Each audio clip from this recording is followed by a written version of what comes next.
Torah portion Emor, starting in chapter 21. And before I do that, I just want to do a little quick recap, because this is interesting. We just got done with atonement, right? Going through the Day of Atonement. And now, after atonement, we hit chapters 18, 19, and 20. And what we learned in Kedoshim, right, chapter 19, is the holy ones. Remember that? Yes. So this is the holy ones, right here.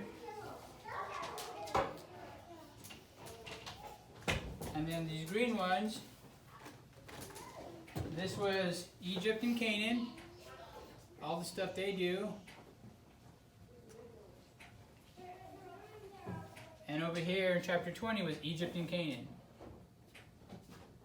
Okay? And what I really wanted to point out there was that we were given 14, 2 sets of 7 instructions on what they do and what us not to do. And 19, we were given 3 sets of 7, so 7 sets of 3, yes, 3 sets of 7 instructions equal 21 instructions on how to be holy. And then in chapter 20, we were given 2 sets of 7 again for 14, just like over here, right, of what not to do again. So you have this rhythm of 7, right? 2 7s, 3 7s, 2 7s, equaling 7 7s. I mean, sorry, 3 7s, right? No, 7 7s, yeah, 7 7s. So you have 2 plus 3 plus 2 equals 7. Okay, cool, right? We're going to get on that rhythm of 7 is going to go on all the way to chapter 24. And we're going to break that down here as we go today. But before that, there's another pattern within Leviticus. And it's this pattern, how we started off with chapters 1 through 7, and it talked about the offerings.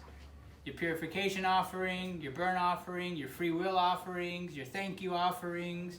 You guys remember all those? Your grain offering. So you had those offerings. And then it started talking about the priests, like Nadab and Abihu. You guys remember them guys? Yeah? So it started really hitting on the priests, and then from there it started talking to us about purity, about what to eat, what not to eat, all because of the priests. Remember, because the priests, they went in, they got fried like a barbecue, you know? So then he just gives us this big old instruction for like 4 or 5 chapters about what the priest might have done, maybe, but just about how to be pure going into his house. And then right in the middle, we got this thing of atonement. You guys remember going over the Day of Atonement, right?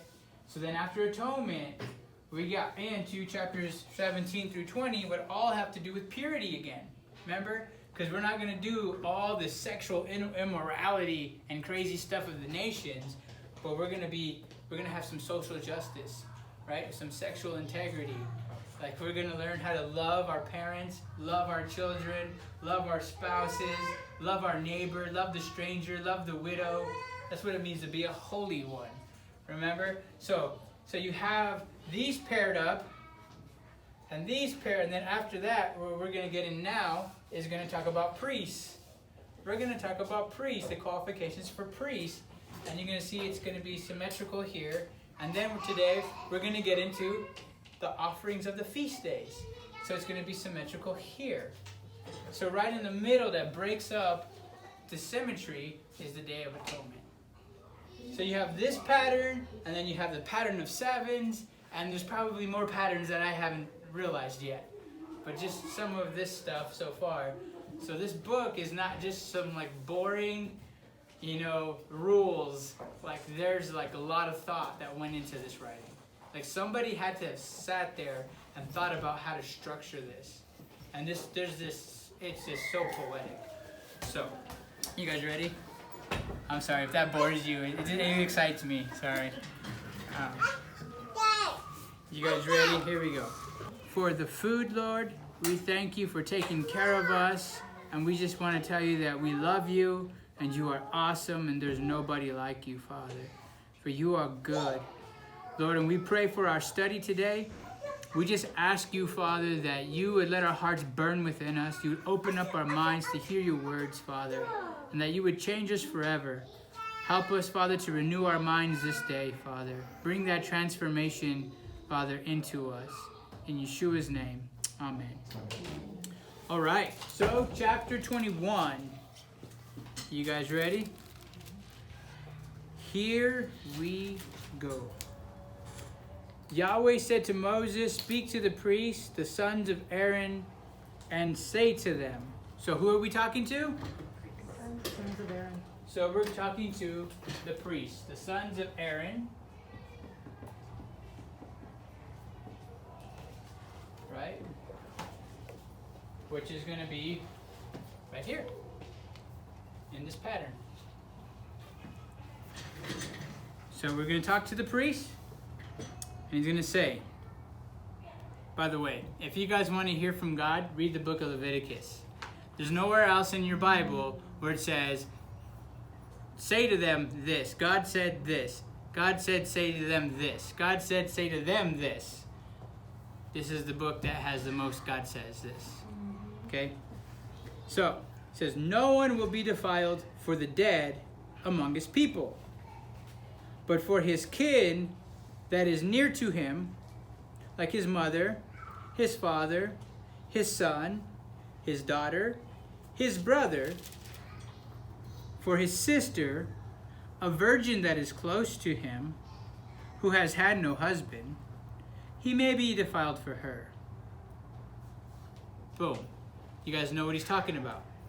Touching a dead person. Right. So going to bury a dead person. So who is he talking to? Priest. Just to the priest. Right? He's only talking to the priest. And he's talking about burying someone. Who can a priest bury? Who are they allowed to bury? Relatives. Near relatives. And what do you mean by near relative, according to here? Father, mother, brother, sister, and Wife. children. Siblings. Right. So not just a friend out there. Right? Somebody like his father, his mother, his brother, his sister, someone really close to him. Okay? It says a virgin sister. It's very specific about her sister. Yours says a virgin. Yours says a virgin sister? Mine says unmarried. unmarried. Yeah. Sister. Who has no husband. So Okay. Yep. Mine says the same. Yeah. Okay. Says he will not defile himself, being a chief man among his people, to profane himself. Okay. Now those words make it sound really horrible, right? Like in my version at least. To defile and to profane. You Mine says profane. unclean. Yours says unclean and pure. That is the more accurate version. My version makes it sound like it's a immoral bad thing that he's doing. Like, you're profaning that. You know, profane, we have made like this definition that it's a horrible thing to do. Like, you're just a big sinner type of a deal. But in reality, it's really what his version is saying. How many of you guys' versions have like profane or like you? Defiled, yeah. Yeah, and when you guys read that, is that like a negative connotation you get from it? But then when you read what it's really supposed to be, I like the pink version. It's just awesome.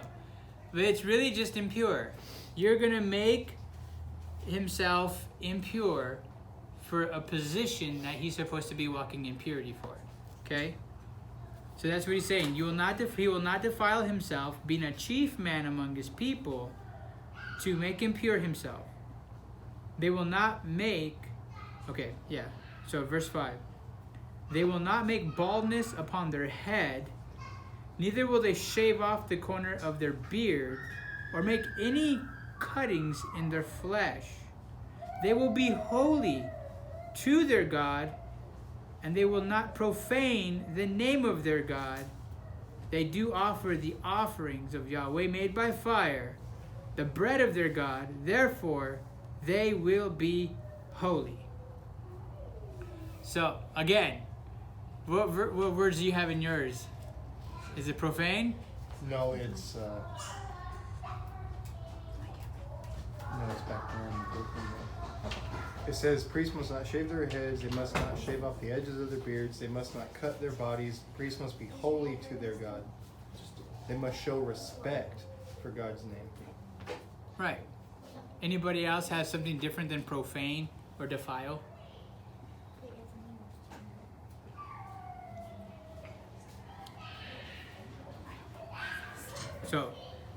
So basically, what he's saying is if you come in here, you know, if you buried somebody, you make yourself, you know, impure for burying someone, it's okay as long as it's someone close. But you're just impure. It's not like you are not blaspheming the name of God by doing such a thing. You're just making yourself impure, right? But then he comes in and he says, these priests will not make any baldness upon their head. They will not shave off the corner of their beard, nor make any cuttings in their flesh. Now, here's the thing. What's the context? What were we just talking about defiling himself? Priests.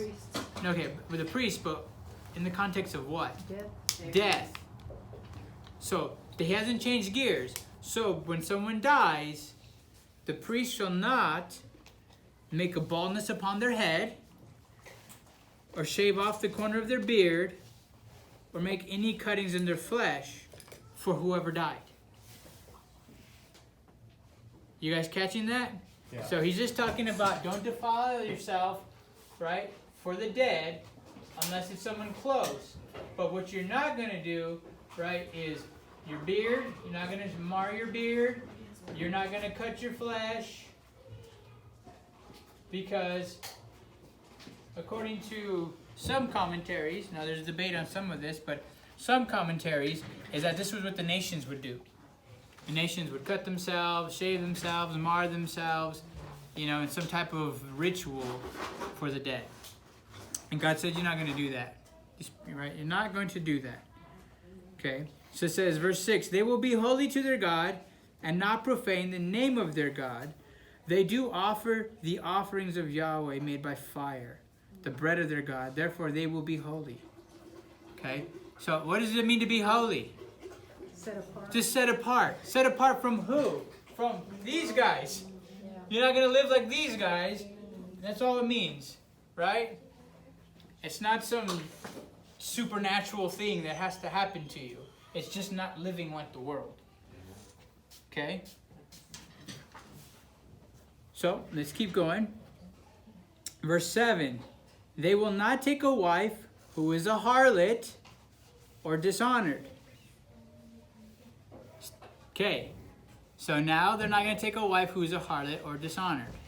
So to be a priest, your wife cannot be a prostitute, or she should not be dishonored. Do you guys know what that means? Divorced. Mine says divorced. Okay, yours says divorce, okay. So yeah, I mean, well, it's going to say that again, so I wonder if there's a different meaning there. Because my next sentence is going to say about divorced. Defiled. Yeah, a harlot, maybe somebody who's already been with somebody but is not married, I'm going to assume.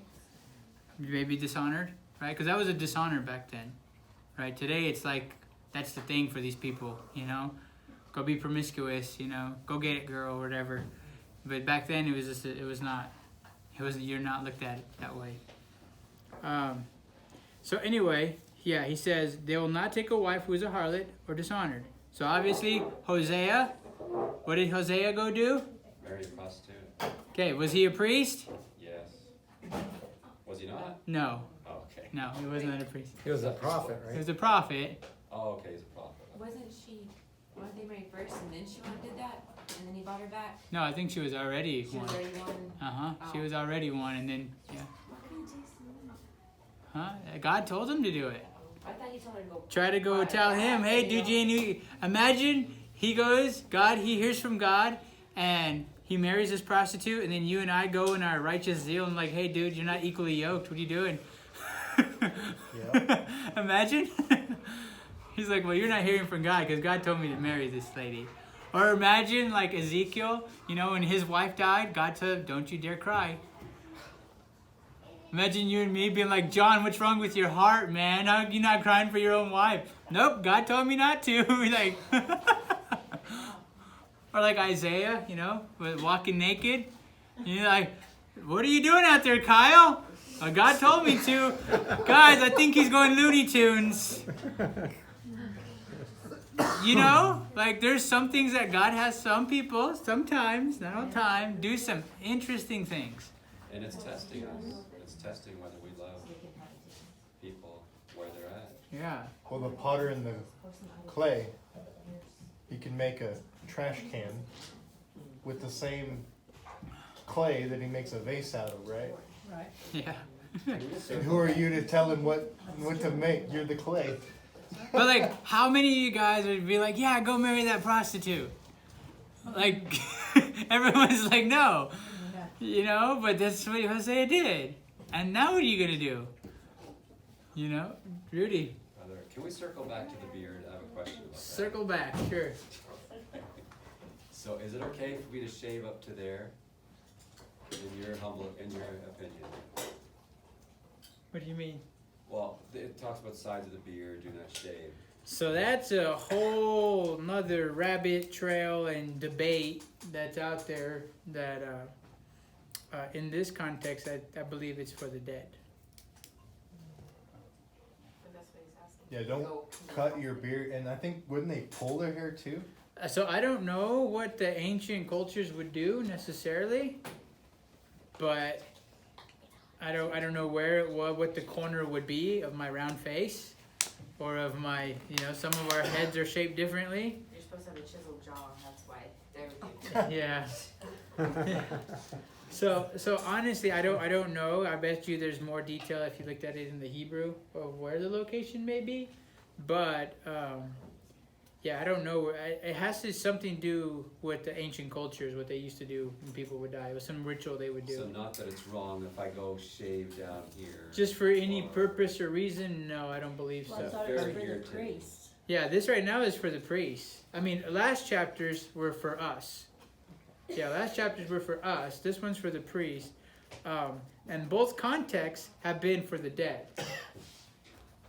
I mean, because there's some people that can't grow a beard.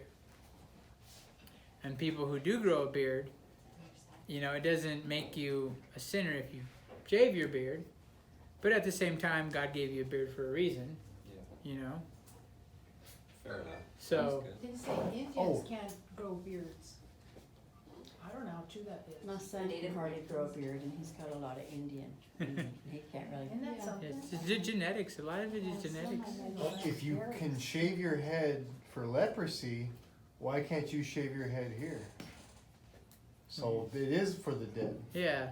Yeah, 'Cause because you there's got all the rules about leprosy with shaving your head. Yeah, and your beard. You shave your all beard. your hair. Yeah, So that means eyebrows, armpit Yeah. hair, leg hair. You shave it all off. I'm assuming. It says all. I mean, I'm assuming it's all your hair when it says all, and it could be a different Hebrew word, but I'm pretty sure you shave all your hair, like you said. Yeah. So it's not a sin to shave your hair. I think it's just why you're doing it. What's your Yeah. purpose and reason why you're doing it? It's To not go crazy. yeah. Yeah, if you're going crazy and you're doing it, there's something wrong. But like, why are you doing it? Shabbat shalom, sister. I'm sorry. No, you're fine. So yeah, I think it gets down to that is why. That's sincere, Rosie. Are you I don't- moving too? No. And I think that why is like a good question for almost everything we do in our life. Why are you doing X, Y, or Z in your life? I think that's a huge question. I remember in college, I guess because we were around a lot of different people, and when certain people go through dramatic thing, they'd always just shave their hair off. Remember that? Like they would just go through like a death in the family or And- a breakup or something. They would always go after their hair, or they would go get a tattoo Yeah. to do something. And Memorial. Yeah, think about most people in prison after they kill someone or something, like they're all tattooed up. Yeah. So I think there's something spiritual behind that, and I think God's saying don't go that route. Like He knows the death of someone is painful. He knows it hurts. He knows it's hard, and even though it's hurt and hard, He said that doesn't give you, the right to go and mar your body. To go and, just mar your hair, your beard, or cut your flesh, or mark your ink, your flesh up with ink and stuff like that. So I hope that helps you a little bit. So yeah, I think the context is why, and in this context, it's like for the dead, right? So yeah, they'll be holy, right? And they will not make impure or common. My Bible says they will not profane the name of their God, but I believe the more accurate term is that they will not make God's name common, like a common thing, like common like the world. but that they're gonna. Someone's Bible said respect or reverence. I think that was Kyle's. So they're gonna reverence God and respect Him. They're not gonna make His name just like John's name or just like my name. It's not gonna be a common thing. It's gonna be something that's treated with respect and reverence. Okay. So, where was I at? Verse 8? Is it 7? No, 7, right? So then he's not going to marry a harlot or dishonored woman. Neither will they take a woman divorced from her husband, for he is holy to his Elohim. Okay, so now he's not even going to marry a divorced woman, okay? So obviously, yeah, they came from these nations, remember? They came from these ancient cultures, and these ancient cultures were not about faithfulness, right? They were sleeping with their moms, their dads, their uncles, their dogs, their cats, their donkeys, whatever. Like, these people were gross. They were gross and confused. And so he says, not only are you going to be like faithful in your covenants, in your marriages, but when it comes to a priest, he can only choose basically from a virgin woman. Not from a dishonored woman, not from a prostitute, not from a woman who's been with anyone else. Right? Basically, hi. Basically from a virgin woman. Okay? Because he's holy, right? He's set apart to his God. You will set him apart, therefore, he offers the bread of your God. He will be holy to you. For I am holy, Yahweh, who sets you apart. So this priest is not going to marry anything because he's supposed to be set apart. What that means is he's supposed to live totally unlike the world. And if the world is out there sleeping with mom and dads and prostitutes and harlots, the priest is supposed to do the exact opposite, set apart. That's what it means. To be set apart from that is to find someone who's never known a man and marry her. Is that making sense? Okay. This one says, treat the priest in a special way. Think of him as holy. This is because he offers up the food of your God. I am the Lord. I make you holy, and I am holy. Right. And in order for him to apply that to his life, he's not supposed to marry a woman like the world does, but he's only supposed to marry a specific woman, one who's never known a man, who's a virgin, who saved herself. Right? It says, verse 9, and the daughter of any priest, if she profanes, or makes impure herself, by playing the harlot, she dishonors her father, and she will be burned with fire. Pretty serious. Right, so if you're the daughter of a priest, don't go fooling around, because your momentary pleasure is gonna last in you becoming barbecue. Right? You're gonna be burned in fire. The only time we burn anyone in fire so far in Israel is if she's the daughter of a priest and she's out prostituting herself. Right? Because that will bring dishonor to her father and her father's position. Because her father is supposed to be set apart, this holy man of God, but yet his own daughter is disrespecting her father's position by doing her those acts. And so God says, you burn her. For the sake of God's holy name, you burn her. Because she did not respect God. She did not respect her own father. If she can't respect God or her father, she's not going to respect the community.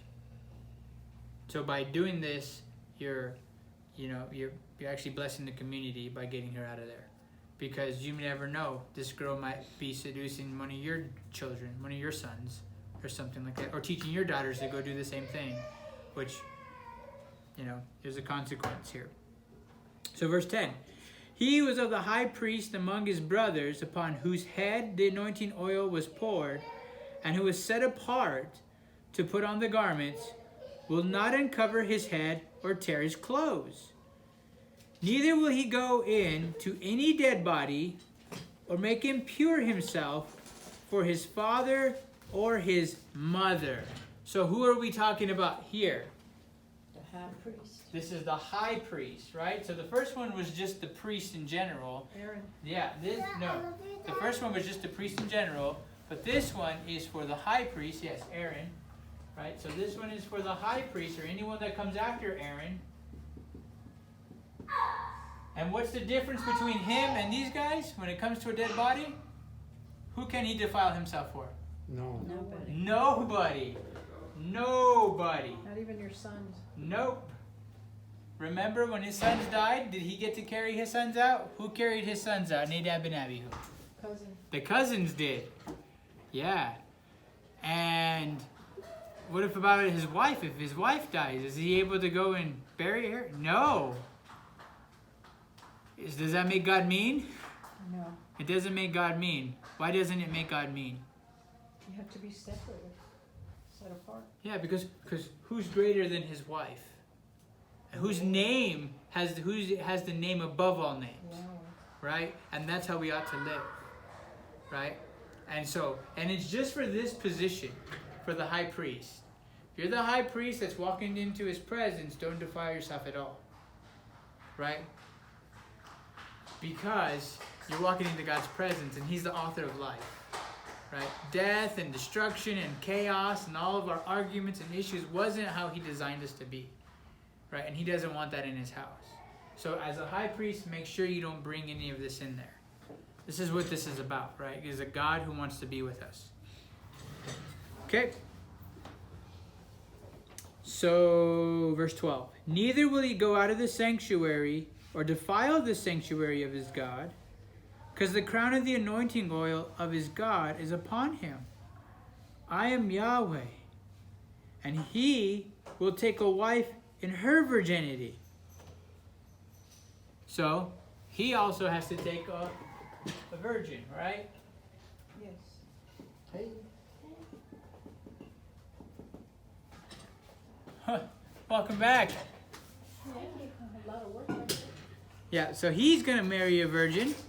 Verse 14. It almost seems like, and it's even like a commandment, like he needs to be married. Well, yeah, because he has to have sons after him to take up his place. It's got to be his sons. Remember? Married, yeah. Okay, so he'll take a wife in her virginity, verse 14. A widow or a divorced woman or a dishonored or a harlot, these he will not take, but he will take a virgin of his own people to wife. Okay, is that making sense to you guys? The high priest marry a pure woman who's never known another man. Okay, not even a widow. He can't go get a widow. He can't go get a divorced woman. He can't go get a prostitute or a woman who's been dishonored. He's got to go find a virgin. Okay? Shabbat shalom, sister. But shalom. So he says, neither will he defile his seed among his people, for I am Yahweh who sets him apart.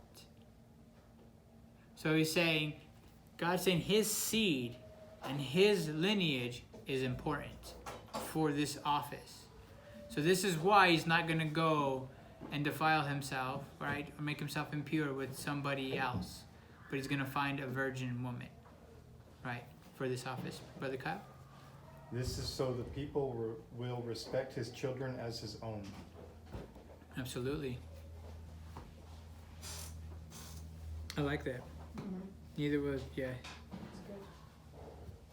All right, verse 16 says, so Yahweh spoke to Moses, saying, speak to Aaron, saying, whoever is of your seed in their generations that has any blemish, let him not approach to offer the bread of his God. Okay?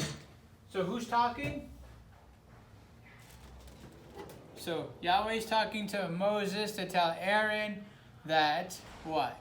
If any man has a blemish, let him not offer, right, the bread to Elohim. So they never got to make an offering ever? So if they have a blemish, you're not able to make an offering. But the priest could do it for you. So they're part of the priesthood, they're part of Aaron's family. But God is saying, if you're part of Aaron's family, if you have a blemish, they're not allowed to come in to do the offerings. Okay? So we'll read. No, like what they mean is that they're not allowed to do the service, because some of these priests, their job, Other jobs. yeah. So they themselves is not saying that they couldn't ever give God an offering, but it's just saying that they couldn't perform them inside of his house to do them.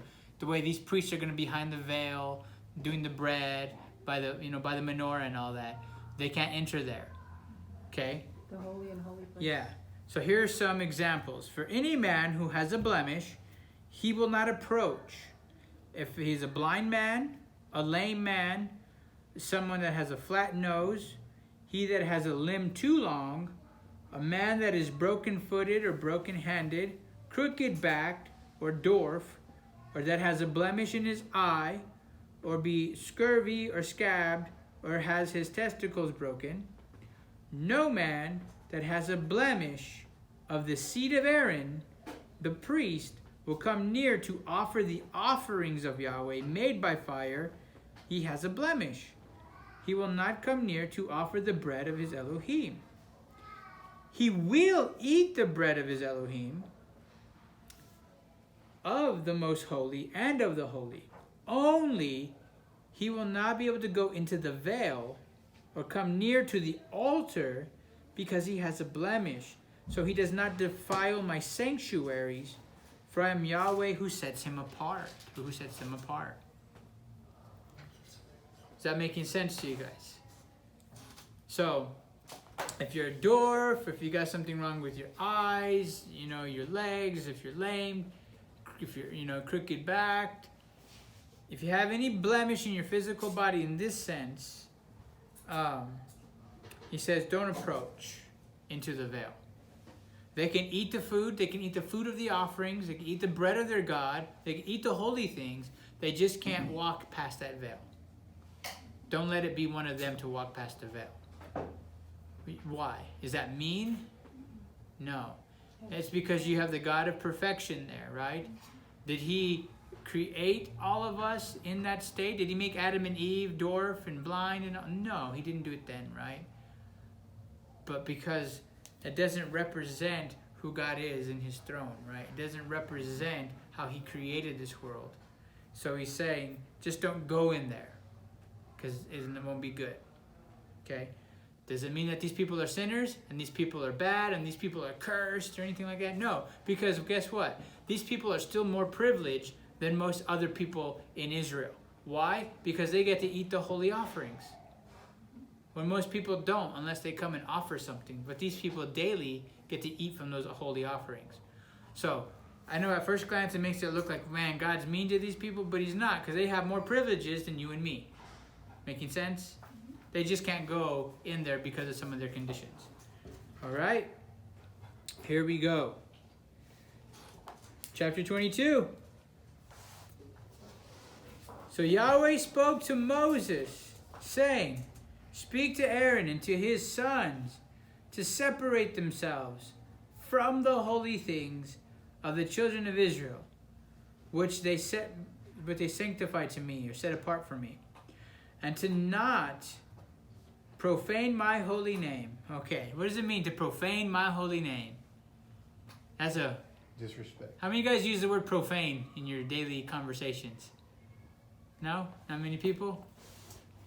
No? What are you saying, Brother Kyle? Disrespect. So don't disrespect my holy name.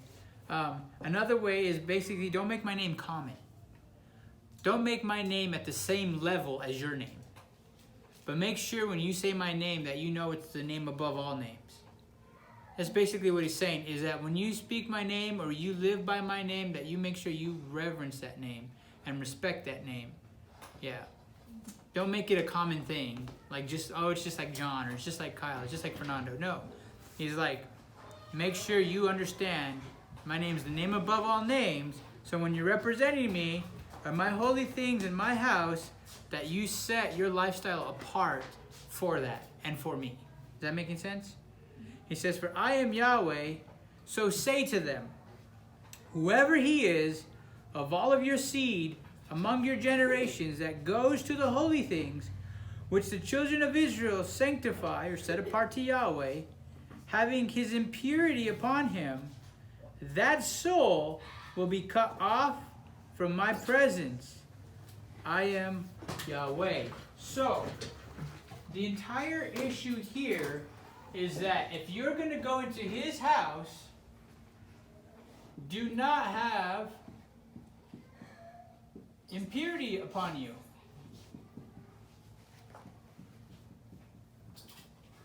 Psalm 24, anybody know it by now? Who can ascend into the hill of the Lord and into his holy habitation? Those with a pure heart and clean hands. Those with impure hearts or with pure hearts? Pure. So don't come in here with impurities, because the only ones that can ascend into his holy house is those who have pure hearts, clean hands, right? Righteous lips. So if you have impurities on you, go wash, go wait until the evening or whatever the time is for whatever you're doing, and then you can go. Just, the sin is not those things. The sin is not, you touched a woman with a flow of blood or you buried an animal. The sin is when you bring that into his house. So when he's saying, don't profane my name, he's like, respect me and understand that, who I am, what I'm about, that my name is the name above all names. So don't bring the things that are common in this world into my house, because I am not a common thing, right? I am a special treasure, and I am a gift that you ought to reverence and respect, right? Hannah, you had your hand up? No? Okay. Alrighty. Whatever man of the seed of Aaron is a leper or has a running issue, he's not going to eat of the holy things until he is pure. And whoever touches anything impure by the dead, or a man whose seed goes from him, or whoever touches any creeping thing, whereby he may be made impure, or a man of him who he may take by his impurities, whatever impurity he has, the one that has touched any such will be impure until the evening, and will not eat of the holy things, unless he immerses his flesh with water. And when the sun is down, he will be pure, and will afterward eat of the holy things, because it is his food. Okay. You guys catching? You following along? So, these guys, right, who had the blemish, they could eat of the holy things. But who can't eat of the holy things? Unpure how? Discharge, stuff like that. Yeah. So a Skin priest. diseases. What was that? Skin diseases. So anyone who had that mark, right? That Mesorah, or the Nagah. So the priests, right, who are impure, cannot eat the holy things, the holy food, until they're purified. So there's a difference in between those who had a blemish and those who were impure because they had a discharge or they touched something that was impure. So he's not saying that these people are impure in the sense as these ones, because these ones can eat the holy things. These ones can't until they become pure, right? You guys see the difference? All right, here goes our favorite. You guys ready for your favorite topic? I hope this is everyone's favorite by now. Verse 8. That which dies of itself or is torn by beast, he will not defile himself with it. I am Yahweh. Right? So now he's talking about your food again. Okay? So he says, as a priest, as Israel, last time we talked about it, it was just as the whole Israel, the congregation. He says, anything that dies, so any meat that dies, so even if it's kosher meat, if it's a cow or chicken, whatever, says whatever dies of itself or is torn by a beast, it's not food. Do not eat it, right? So, torn by beasts or dies of itself, do not eat.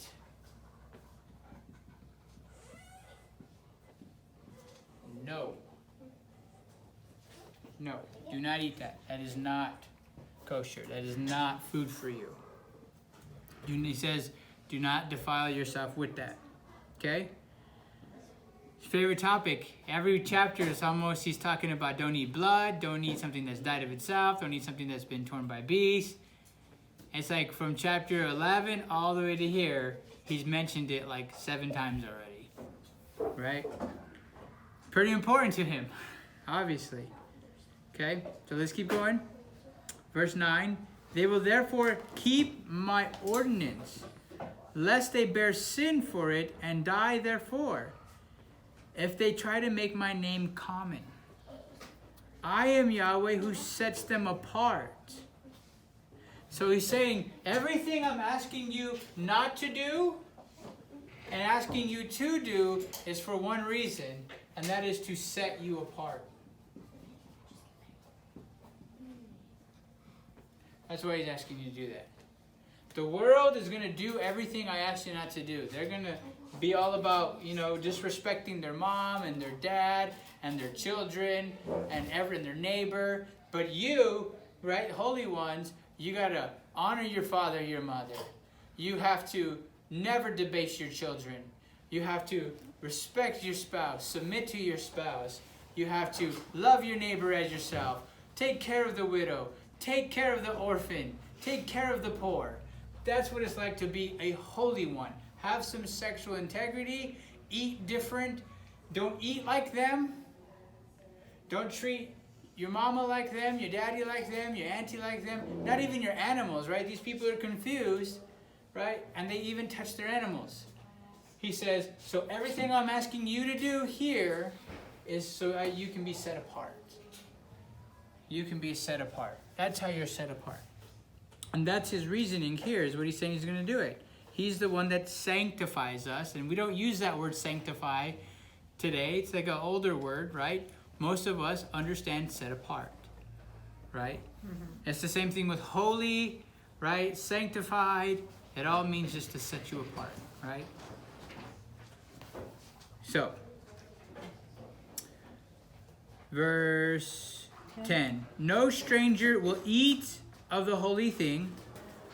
A sojourner of the priest or a hired servant will not eat of the holy thing. But if the priest buys any soul with his money, he will eat of it, and he that is born in his house, they will eat of his meat. So he's saying, nobody can eat these holy things unless a priest actually purchases a person, even though he's not a son of Aaron or a priest.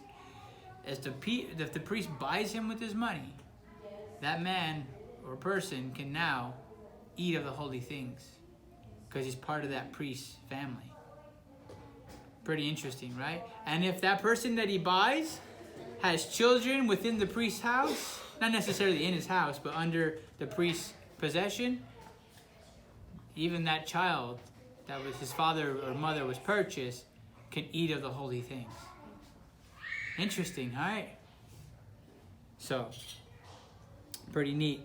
So, he says, verse 12, if the priest's daughter also is married to a stranger, she may not eat of the offerings of the holy things. So if the priest has a daughter and her daughter chooses not to marry within the priest's lineage and decides to go marry a stranger, she's not able to eat of the holy things anymore, right? Because she's under someone else's covering. She's under her husband's covering, not her father's no more. So she's not allowed to eat that anymore, okay? But if the priest's daughter is a widow or divorced and does not have a child and has returned to her father's house in her youth, she will eat of her father's meat, but no stranger will eat of it. So, what is he saying here? returns, the daughter returns? If she returns, can she eat of it? Yes. Yes. Even though she was married and got widowed or married and got divorced, she can, right? And it says if she's of a young age. Interesting, right? And she returns, she may eat of it. But only if she has no child yet. Only if she has no child. Yeah. And I think what God is doing is he's protecting the lineage here. Because that child was not from this lineage, right? She was from abroad. So, yeah, good observation, brother. Okay, so verse 14. And if a man eats of the holy thing unknowingly, then he will put a fifth of it to it, and will give it to the priest with the holy thing. So someone could eat of the holy things, not even knowing it was holy thing. And is he going to be burned with fire? No. Nope. He just got to add a fifth part to whatever he ate. 20% penalty. Yeah. So whatever he ate, you've got to put 20% back into it, right? On top of what he ate. Okay. So verse 15. And they will not profane the holy things of the children of Israel, which they offer to Yahweh, or allow them to bear the iniquity of guilt when they eat their holy things, because I am Yahweh who sets them apart. So what he's saying is, you can't just let anyone eat this, because this is not common stuff. This is for a special reason, for a special person, for a special occasion. It's supposed to be treated as special. It's not supposed to be treated as common. It's not supposed to be treated like a meal at your house. This is supposed to be treated as like the meal above all meals, because it's inside my house. So treat it accordingly. Is that making sense to you guys? All it really means is when he says don't profane this, is don't make it as like just having a tea party with your friends at your house. Make sure you respect this and know this is for the name above all names. Miss Viola. Isn't the Passover like that too? I mean, we need to be really careful who participates. Is that kind of like the same? Absolutely. But not this part, not Yes. as intense as this one, because this is only for the priest. This is not just for Israel. All Israel could participate in Passover, but not all Israel can participate in this offering. Right. So this is a higher degree than that. So yeah. Okay. You can say something, Kyle? No? Okay. So verse 17. So he says, and Yahweh spoke to Moses, saying, speak to Aaron and to his sons and to all the children of Israel, and say to them, whoever of the house of Israel, or of the strangers in Israel, that will offer his offering for all of his vows, and for all of his free will offerings, which they will offer to Yahweh, for a burnt offering, you will offer at your own will a male without blemish of the cattle, of the sheep, or of the goats. You will not offer whatever has a blemish. It will not be acceptable for you. We'll stop. Really think about what he's saying. Is he commanding that you bring an offering? No. What is he telling you? No defects if you're going to bring it. So no, is he demanding if you're bringing an offering? Voluntarily, right? Yes. This is something you're doing out of your own heart. He's not commanding you to bring any offering. He's not commanding you that you must bring these offerings, right? Because God's not about the blood of bulls and goats. He's about your heart. Right. Over and over again, we've read this in the Torah so far. Especially from the end of Exodus to all through Leviticus, he's emphasized, if your heart ain't in it, he don't want it. Right? Kyle. A citizen of Israel or a foreigner living in Israel might want to bring a whole burnt offering. It might be for some special promise he has made, or it might be a special gift he wanted to give to the Lord. That he wants to bring. This is not commanded to bring. But if you want to bring something, God said, let it be of your heart. Because he doesn't want your stuff, he wants your heart. Right? So bring with your heart. There's a guy in your Bible who wrote a bunch of letters. His name was Paul. And he said that God loves a cheerful giver. And he got that from knowing the Torah. Because he taught people who who Yeshua was by teaching them the Torah. And he showed them everywhere in the Torah where Yeshua was. Because God loves a cheerful giver. And this is what Leviticus is talking about. From chapters 1 through 7 all the way to here, if it's not with your heart, God don't want it. Yeah? How about you guys? If you've huh? He doesn't want it. So, have you guys ever got a gift from somebody who he's given it to you and it wasn't out of their heart? It was like a last second, like, oops, forgot about you, here it is. I wasn't thinking about you. What was the face for? Yeah, that's not a very. You guys ever, anybody ever experienced something like that or seen someone do that before? It was like, oh, like, here's something because I really forgot about you, but here's just a last second thing. Anybody? Okay. So yeah, so this whole thing is if anybody wants to bring it. And God is saying, I love that you want to bring me something, but as if you bring me something, don't let it have what? A blemish. Don't let it have a blemish. That ain't cool. It's like, John, I'm going to give you a goat of mine. Oh, sweet, thank you. Yeah, it's going to be my sick one, though. Like, that ain't cool no more. You guys know what I'm saying? Yeah.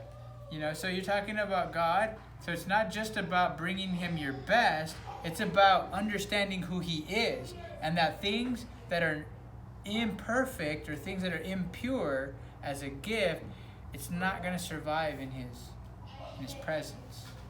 Because he is perfect. He's holy. He's awesome. He's set apart. So he's asking you to give him the things that are set apart, just like he's set apart. And he's wanting you to be set apart so you can be with him where he is. Does that make sense? It's not so yes, it's about giving him your best, but it's not like all about that. There's more layers to that. It's about respecting who he is and understanding that no one and nothing compares to him. So even the best that we give, right, is by honoring his name. We give it to him because he's the name above all names, right? Okay. Where was I at? Someone help me out. 21. Whoever offers a sacrifice of peace offering to Yahweh to accomplish his vow, or a free will offering in cattle or sheep, it will be perfect to be accepted. Oh, never mind, not you. There will be no blemish in it. Blind or broken or maimed or having a wart or scurvy or scab, you will not offer these to Yahweh, or make any offering by fire of them on the altar to Yahweh. Either a bull or a lamb that has a limb too long or that has a limb too short, you may not offer that for a free will offering. Oh no, sorry, you will. Right? Either a bull or a lamb that has a limb too long or that has a limb too short, you may offer that for a free offering. But for a vow, it will not be accepted.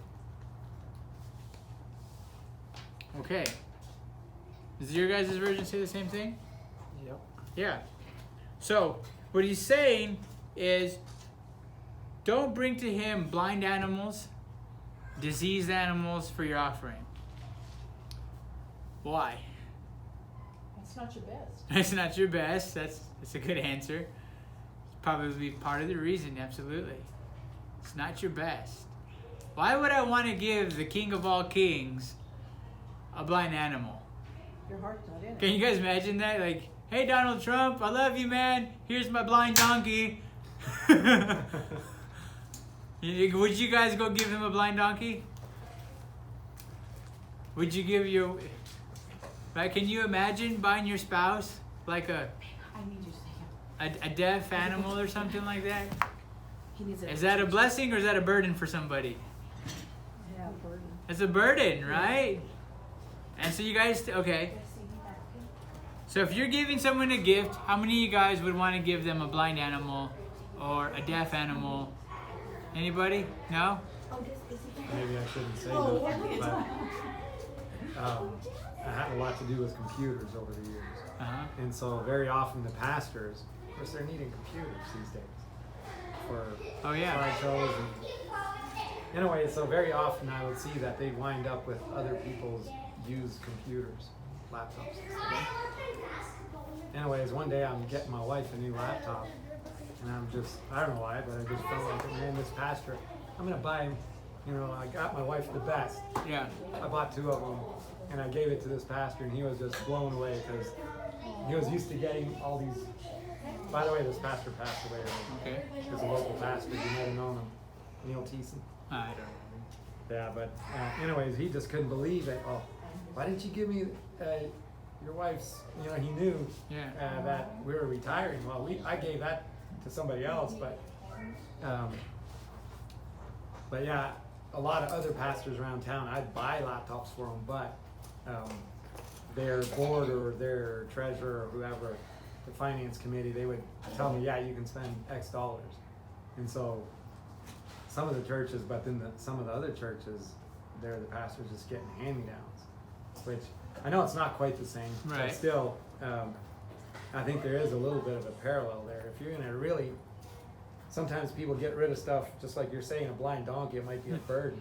Well, this pastor, that might be a worse computer than what he had before, Yeah. if you're just giving your 10-year-old laptop away. So like if you ask somebody like, oh hey, I got this animal's not doing so well, would anyone want it? And someone says, yeah, that's whole different, other than me like, oh, because I love you so much, here's my broken animal, with all this issues with it. And God's like, you don't bring that as an offering.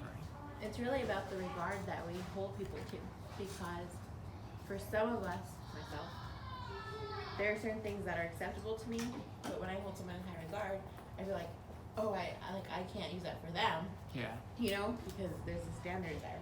Yeah, it's like like here for Shabbat when we bring food or something like that. Like there's stuff that we'll eat at home, but like when we're bringing it for a group, we're like, no, we're gonna make sure it's this stuff and not some other stuff. Like our milk, when we give it away, we make sure y'all get the freshest, especially for selling it or something like that. And then the stuff that's older, we keep for ourselves when we drink it, or whatever. So yeah, so he's like, don't bring me that. But he says there's a difference now if you look at this, there's a difference between a, where's it at? A free will offering, right? And a vow. You guys know what the difference between, what's a free will offering and what is a vow? A vow you have to keep. Free will is by choice. Yeah, so a free will offering is you just want to give. I just want to give to God because I love God. And so you come in to give, and it says if it's like, if the one leg is longer than the other or shorter than the other, that's okay. You can bring that for that offering. But if you're going to make a vow, you can't bring that. Because I'm assuming the vow has to mean more. I'm assuming that if you didn't put something that cost you into something, you're not going to follow through on that vow, typically. And I can give you an example. Like when I do my health coaching with people, the people that I let do for free typically don't finish my program. But the people that I charge, and the people that I charge the most have the best results. When I've charged people from $0, to $5,000. And the people that spent $5,000 going through my health program have had the most changes because it costs something, and because it costs them something, they're going to put everything they have into that program because they don't want that to go to waste. Nothing ventured, nothing gained. Nothing ventured, nothing gained. Yeah. So if you put nothing in, you'll get nothing out. And that's why people easily walk away. It's the same thing with internet too. You hook somebody up for free and they get a month free service. Mm-hmm. A lot of those guys are gone after that month. They pay just $99 for an install. They got a little something invested. And yeah, so the concept is definitely... Yeah, and so in my heart, when I first started, I want to help people who can't afford this. So you start doing it for free, but when I learned is I actually help them out more by making them pay, because it actually changes their life, rather than doing it for free because they don't really change, And so the same, I think there's the same principle here to a certain extent, that if we give him, when it comes to a vow, we give him something valuable, we're going to make sure we fulfill that vow because it costs something, right? It's like if I gave John, like my beat up car at my house, here, you can hold this as a pledge and I'll pay you back that money. Here's a pledge. What are the chances I'm going to come back for that beat up car? But if I gave him my everyday driver, here, hold that as a pledge, I'll bring the money back to you tomorrow. He's more assured I'm going to fulfill my vow rather than the thing I haven't used in a year. You know what I mean? I think that's kind of the concept here. Is God is not necessarily wanting that as this vow for his sake, but necessarily for our sake. So we don't ruin ourselves by making a vow to him that we can't keep. Or making a vow to anybody that we can't keep, right? Because none of us like broken vows. You guys like broken promises? No, right? All right. So, 24. You will not offer to Yahweh that which is bruised or crushed or broken or cut. Neither will you make any offering of it in your land. Neither from a stranger's hand will you offer the bread of your God of any of these. It's their corruption is in them. Blemishes are in them. They're not going to be accepted for you. He's like, so whether your animal's diseased, or there's something wrong with it, or if it's got cuts or burns, or it's got caught in your barbed wire, it's all sliced up or something, don't bring it. Don't bring that. That's basically what he says. It's not going to be accepted. And what does that come to mind? What comes to your mind when you read about someone's offering not being accepted? First pages of your Bible. Cain. You guys remember that? What happened? What was the whole story behind that? Can somebody remember that? John, Viola? His heart wasn't in it. He was just giving. He could have given better, and the Lord even gave him the option, and he still didn't. Yeah, he still didn't, right? He was upset. Why didn't you accept my offering? Why is Abel's being accepted? And what does it tell us? All it tells us is that God didn't accept his offer, right? And maybe this is giving us some insights into it. Maybe he was giving God I think it was fruit, wasn't it? Something like that? Veggies. Or something. But maybe it just wasn't his best. Maybe it was all of his fruits that just wouldn't make the stores today or something, It wasn't the prettiest or best. Or just a thought, maybe he should have traded some of his fruit and vegetables for some meat from his brother. Absolutely, yeah. 'Cause maybe it was all wrong and should have been a blood sacrifice. Yeah, so how many of you guys want to be accepted by God and have your offerings accepted by him, right? So he's given us instructions on the things that he accepts. So from now on, he gives us this protocol of what's acceptable if you want to bring him something. So if it's not being accepted, is it his fault? Or is it your fault and my fault because we didn't listen to what he wanted? Right? You guys have people in your life and you know what they like and you know what they typically don't like? Yeah? So do you guys expect them to receive something they don't like if you give it to them? Right? No, hopefully not. You got a story? You're beaming big.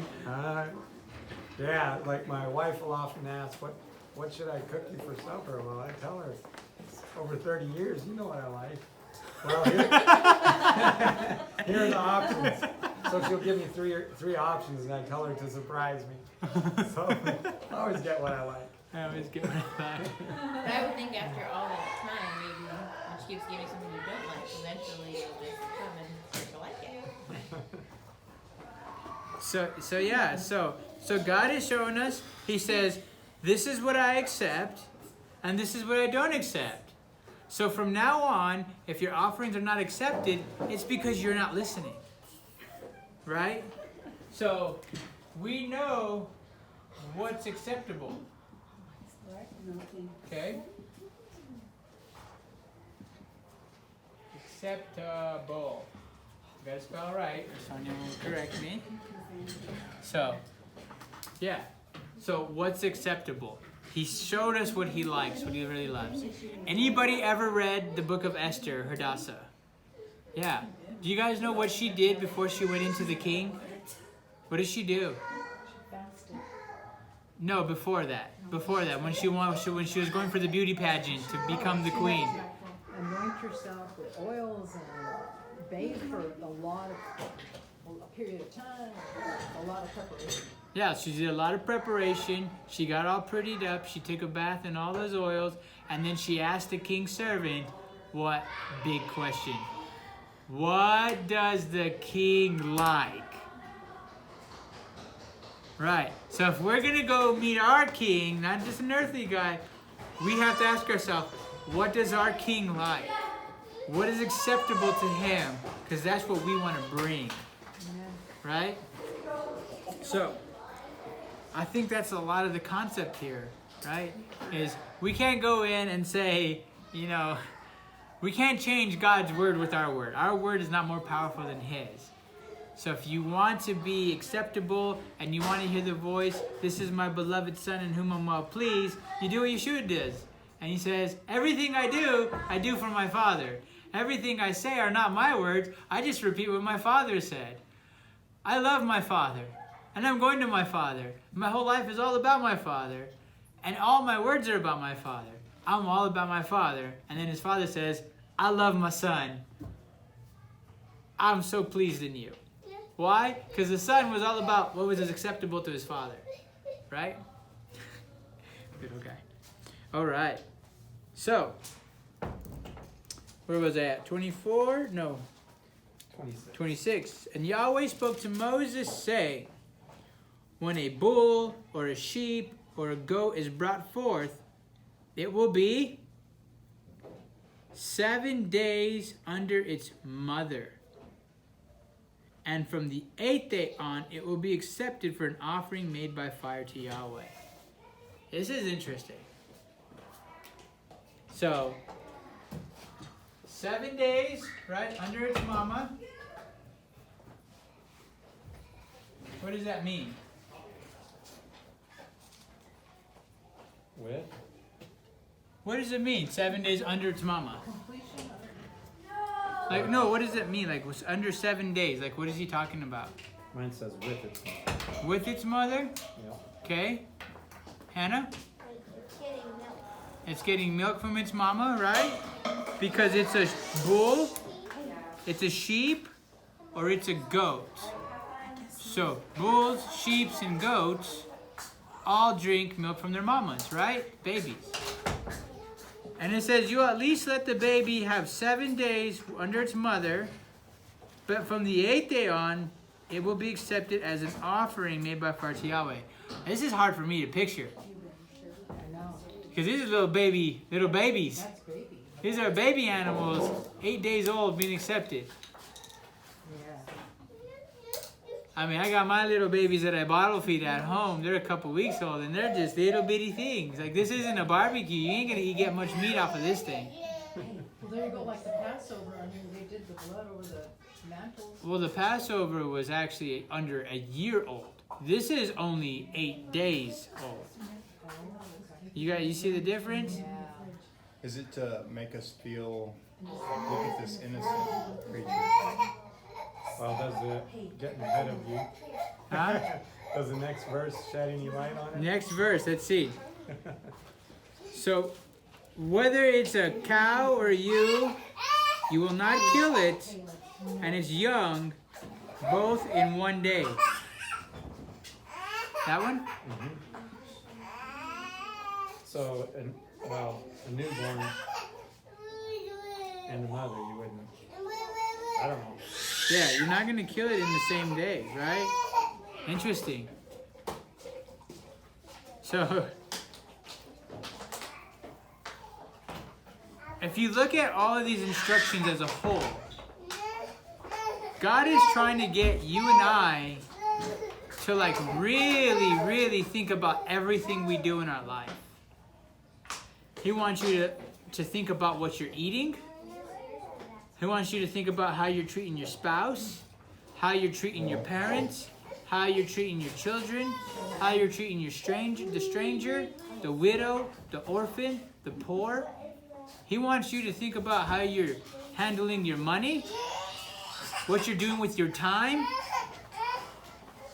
He wants you to think about how you plant your fields, how you harvest your fields, right?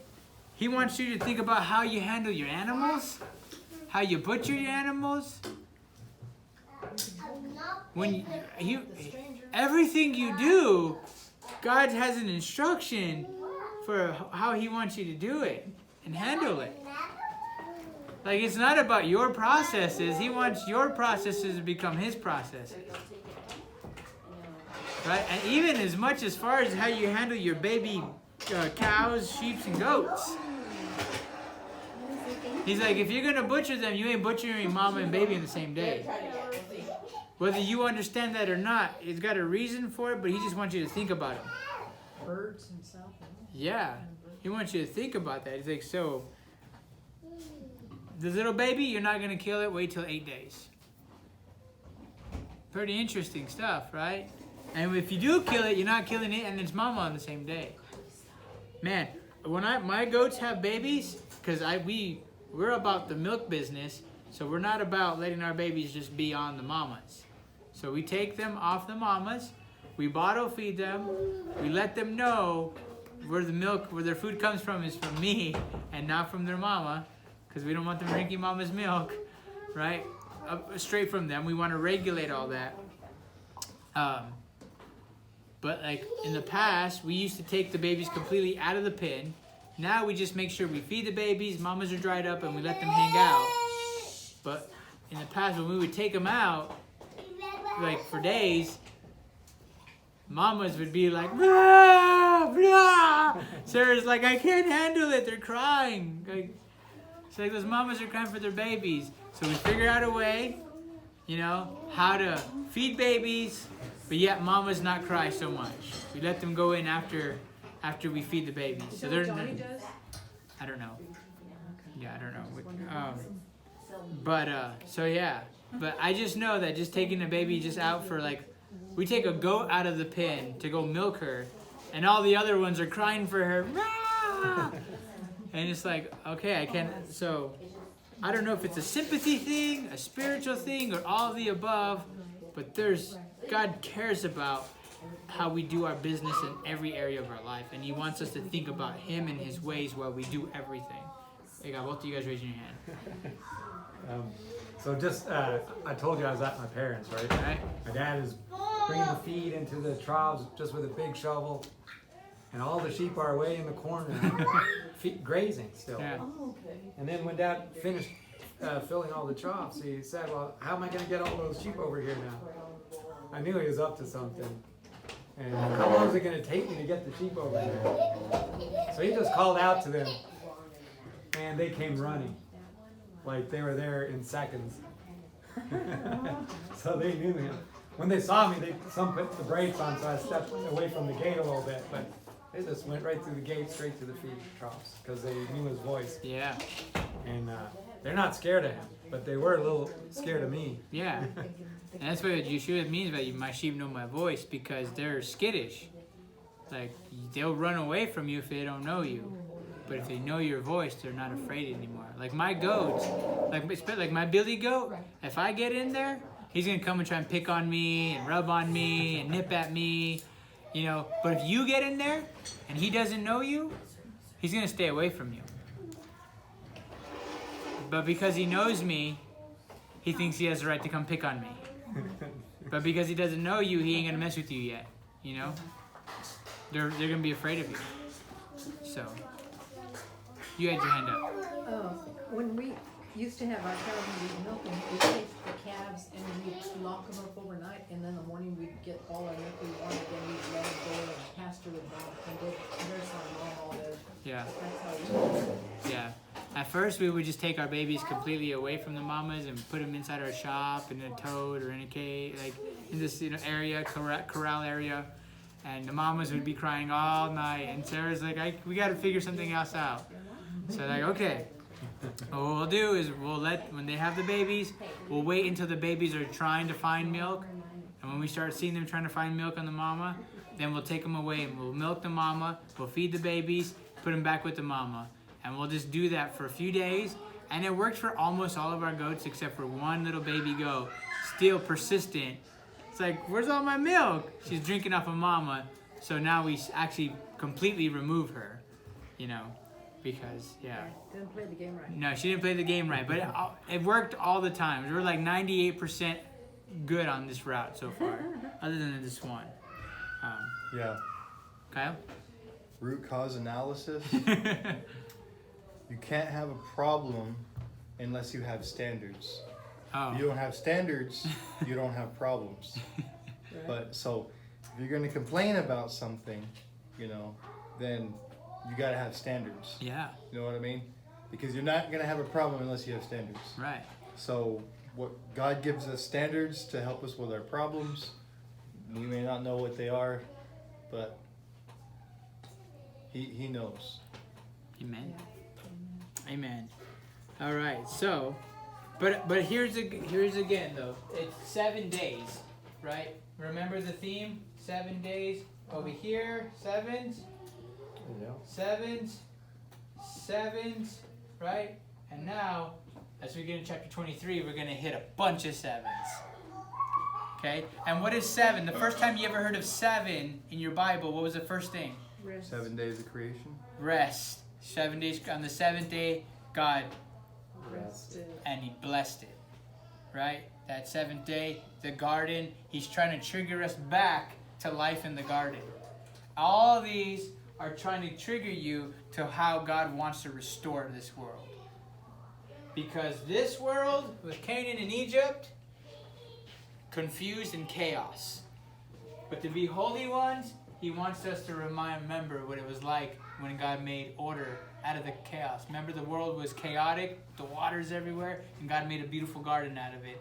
And He's reminding us, all these things are trying to bring a garden back into your life. Because your life and my life was chaos before we knew Him, and it might be still. And what He's trying to do is turn it into a garden. And He's like, just let me do it. Listen to me, because I'm really good at this. I've created the world. I created you. And like, if you don't remember who I am, read the first page of your Bible. Like, it was chaos, and I turned it into a beautiful garden, and I can do it into your life. Just listen to me. Listen to me, okay?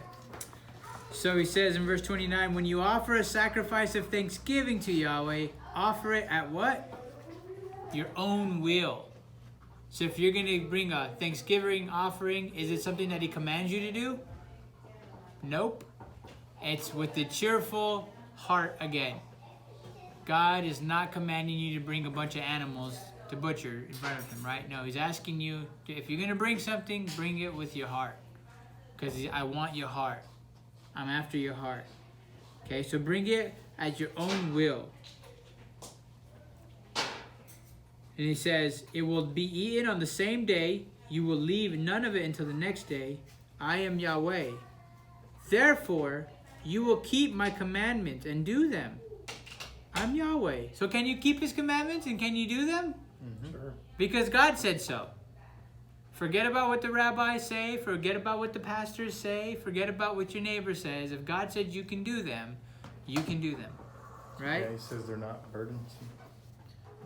I've used this example with my friends before. They'll tell me that the law is there just to show you can't keep it. And I said, well, are the laws? Which laws are harder, the laws of the state or the? Well, I said, well, and I noticed this. Most of my friends, Christian friends, I get in a vehicle with them and hit the interstate. Sign says 75. Guess how fast they're going? 90. Well, most of them will do about 77, 78. And I've asked them about it before. Well, I passed a police officer doing this speed and they don't pull me over for it. Yeah, but what does the sign say? If the policeman doesn't pull me over, I don't care what the sign says. That's a suggestion, John. So I've asked these same people before, is it possible, let's just say I'm going to Houston, 700 miles one way, round trip. Is it possible for me to obey all the traffic laws? They say, well, sure it is. And I asked them, did the state make those laws just because I can't keep it and then they can punish me for it? No. Well, why would God do something like that? Just to punish us, because all they see in the law is punishment. If you violate it, boom, you'll get punished. And really, if you look at the 10 words, do any of them say, do this or else? No. You're gonna, it's telling you what to do, not immediately you're gonna die if you don't do this, or you're gonna get punished, or. But anyways, it's definitely possible. But like I said, a lot of them go a lot faster than that. But even pastors, like 78, 3 miles per hour, no cop's gonna pull me over for a 3 mile per hour violation. But I think too, when we do something and there's a consequence, that's not punishment, that's correction. You know, just like your children, when you tell them not to do something and they do it, you're not punishing them, you're correcting that unhealthy behavior. Yeah, with my previous business partners, there's lots of trips with those guys because they had no job, money in the bank, and so they want to. And these guys, believe it or not, they love for somebody else to drive. So they're driving Raptors and big vehicles with big comfortable seats in the back. Yeah. And so of course, me, I was a business partner, but they kind of viewed me more like an employee. But anyways, hey John, you want to drive? Yep. So I'm driving. And right on the speed limit. And they're like, no, this just ain't gonna work. So they pull over. So they ask me, why don't you go 85, 90? We do it all the time. We've never gotten a ticket. Well, I said, sign says.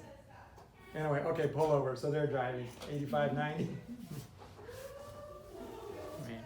What's funny is, I know what rabbit trails gonna suck and tear us off, but what's funny is like you compromise yourself in one area in your life. You go 3 mile an hour over on the speed limit, no big deal. But these little tiny compromises, you're given an inch, you take a mile, can slowly get into your mind to where it gets into other parts of your life as well. I think the details do matter, like the little details like that. Yeah, well, it's like the police officer asked the guy that ran the stop sign, didn't you see the stop sign? He says, yeah, but I didn't see you. If I would have saw you, I would have stopped. And and it's integrity. Like if you're going 75 miles an hour and there's no cops, that's integrity, because you're doing the right thing even when no one else is looking. Well, these guys asked me too, if you're in the middle of out in the middle of the country and there's a stop sign, do you stop? Yeah. Well, why? Because the sign says stop. It doesn't say stop if others are present, stop if a police officer is present, or because, if we don't want to obey the law of the land, how in the world are we going to want to obey this? This is the highest law. And I think the big caveat to it is that people forget why laws are put in place, and most of the time they're written in blood. That's why it was there, And so when you're trying to, what Yeshua did for us is he showed us why. He showed us love. He lived out the Torah, He brought us back to why the laws were put into place. I mean, that's the way I see it. He showed us, that's the veil, was that it's not just about following the laws, it's about why we follow the laws. It's all summed up by loving your neighbor as yourself and loving God, and this is how you do it. Yeah, I mean, I think the greatest definition of legalism is not what you do, it's why you do what you do. It's the why behind it, So, rabbit trails. Sorry. So, when we moved away from Paris, I was in deep financial trouble, and the same business partners I'm talking about largely. I mean, I think most of you know the story, right? Anyways, so I didn't even ask my son, but my son offered to spot me some money. And anyways, so I'm looking at it as a business deal, and I paid him some interest. Of course, over the course of time, that grew to be a pretty large sum of money, just the interest. Anyways, last week when we were there, Jonathan gave me all the interest back. He said he felt convicted, and to me, my heart just melted. I mean, I almost started bawling right there, but because I could see in my son that the money wasn't important, and to me, it wasn't important to get the money back. To me, it was important to see where my son's heart was. Yeah. And because all his friends, they are, or not all his friends, I should maybe see a lot of his colleagues, they are just, it's the rat race. They're just more possessions, all new vehicles. My son hasn't bought a new vehicle yet, even though he's independently wealthy. Hasn't bought a new vehicle because it doesn't. That's not where his heart is. His heart is with his kids, and his heart is. And by the way, they're doing church groups, which my son is a part of that. And actually, they're about to split into 3 groups because his little church group got so big that they've got leaders picked out to split them into 3 groups. But anyways, to me, and he quoted the verse about not charging. So he's reading in the first 5 books too. So for me, it just like out of the blue. I told him, I was glad to pay it, and he said, well, he just had read that and had discussed it with his wife, and they felt convicted to give it back. Nice. So. That's awesome. Yeah. Praise God. So, he says, verse 30, it will be eaten on the same day. You will leave none of it until the next day. I am Yahweh. Therefore, you'll keep my commandments and you'll do them. I'm Yahweh. You will not make my name common, but holy. But I shall be set apart among the children of Israel. I'm Yahweh who sets you apart, who brought you out of the land of Egypt to be your God. I am Yahweh. So he says, do not make my name common because I'm holy, and I'm the one that sets you apart and makes you holy. Because holy means to be set apart. I am set apart from what the world is doing, and I'm going to set you apart by you doing what I am doing. So you be holy as I am holy. It's so simple. And we like to overcomplicate it. We do, right? It's when you really sit what we're doing and we sit down and we break this down line by line, it's not as bad, as hard as we were taught that it was, right? Because if you can imagine all the pastors or preachers you've ever heard in your life talk about the Torah, talk about Leviticus, it's so different when we just sit down and talk about it here. Isn't Right. it? Is it Deuteronomy 30:10, 31:10, where it talks about how it's not something that you have to go off and find, but it's something that's already in you, and it's not impossible. It's something that you can do. Yeah. And then doesn't like James 1 verses 2 through 4 talk about being holy and perfect? Yeah. I mean, I know like in Psalms it does too, but that's the one, right, where we're counting it all joy no matter the situation. Yeah. And that's what Kyle said too, is like these are God's commandments and they're not burdensome. Yeah, they're not a burden. You can obviously do them. God tells you can do them. So forget about what everyone else says. You can't be holy. Yes, you can, because God's asking us to be. And holy is just, it's this, right? Chapter 19, set apart. Are you raising your hand, Miss Viola, or no? No? Okay. Chapter 23, you guys ready? I'll get me a different color. We'll go with green. Chapter 23. Okay, this is gonna get cool. Okay, now because of all my festivities this morning, I didn't get to prepare as much as I wanted to, so I got Mr. Michael Morales' notes here. Anyway, chapter 23, here we go. So Yahweh spoke to Moses, saying, speak to the children of Israel and say to them. Again, Leviticus, God talks a lot. Yahweh said to Moses, tell them, say to them, right? This is the whole name of the Torah portion, is say to them. God speaking, God saying, right? And we're going to talk about these here. Okay, the symmetry. Okay, God said to say to them, your Bible says the appointed seasons of Yahweh. Some of you? Appointed feasts. Appointed feasts. As holy meetings. As holy meetings. Mine says the appointed times of Yahweh, which you are to proclaim as set apart gatherings. Appointed times, which you will proclaim as set apart gatherings. I like that, because some of your Bible says this ancient word that we don't use anymore, called convocations. Oh yeah. You guys have that word? Convocation. How many of you guys use that? Hey, let's have a convocation next week. King James. Hey, let's go have a cup of tea and a convocation, right? Actually, So, let's keep reading. It's confusion. Let's keep That's reading. all it is. Yeah. So, Babel? Yep. Yahweh Yes. spoke to Moses, saying, Speak to the children of Israel and say to them, the appointed seasons of Yahweh, so the Moedim is the Hebrew word, which you will proclaim, holy convocations, are my Moedim, my appointed seasons. Okay, let's break this down. The appointed seasons of Yahweh, chapter 23, he's saying, is this word called Moedim. Okay? Moedim means what? appointed times. You say feast, you say appointed times. Anybody Because they're else? not all of them are feasts, because there's atonement. We don't feast on atonement. You said we're going to go back to Genesis 1 verse 14. Yeah, You want me to read it? sure, read it. And Elohim said, Let lights come to be in the expanse of the heavens to separate the day from the night, and let them be for signs and appointed times, and for days and years. Okay, So those are Moedim, Appointed times, yeah. like in 1 verse 14.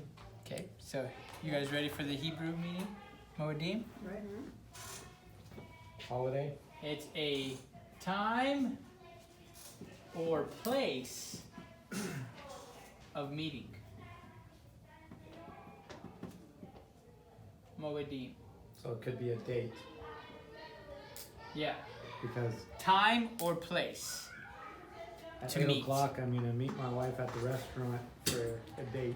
Yeah, But it's specific on to- the first day on the 7th month. Yahweh. Specifically for him, right? It So- couldn't be a Moedim if you're just meeting someone else. It could, Could but it? that's why he specifically says these are the Moedims of Yahweh. So these are the appointed seasons of Yahweh. Now, when you say seasons, when you guys read Genesis 1, most of you thought of summer, fall, winter, spring.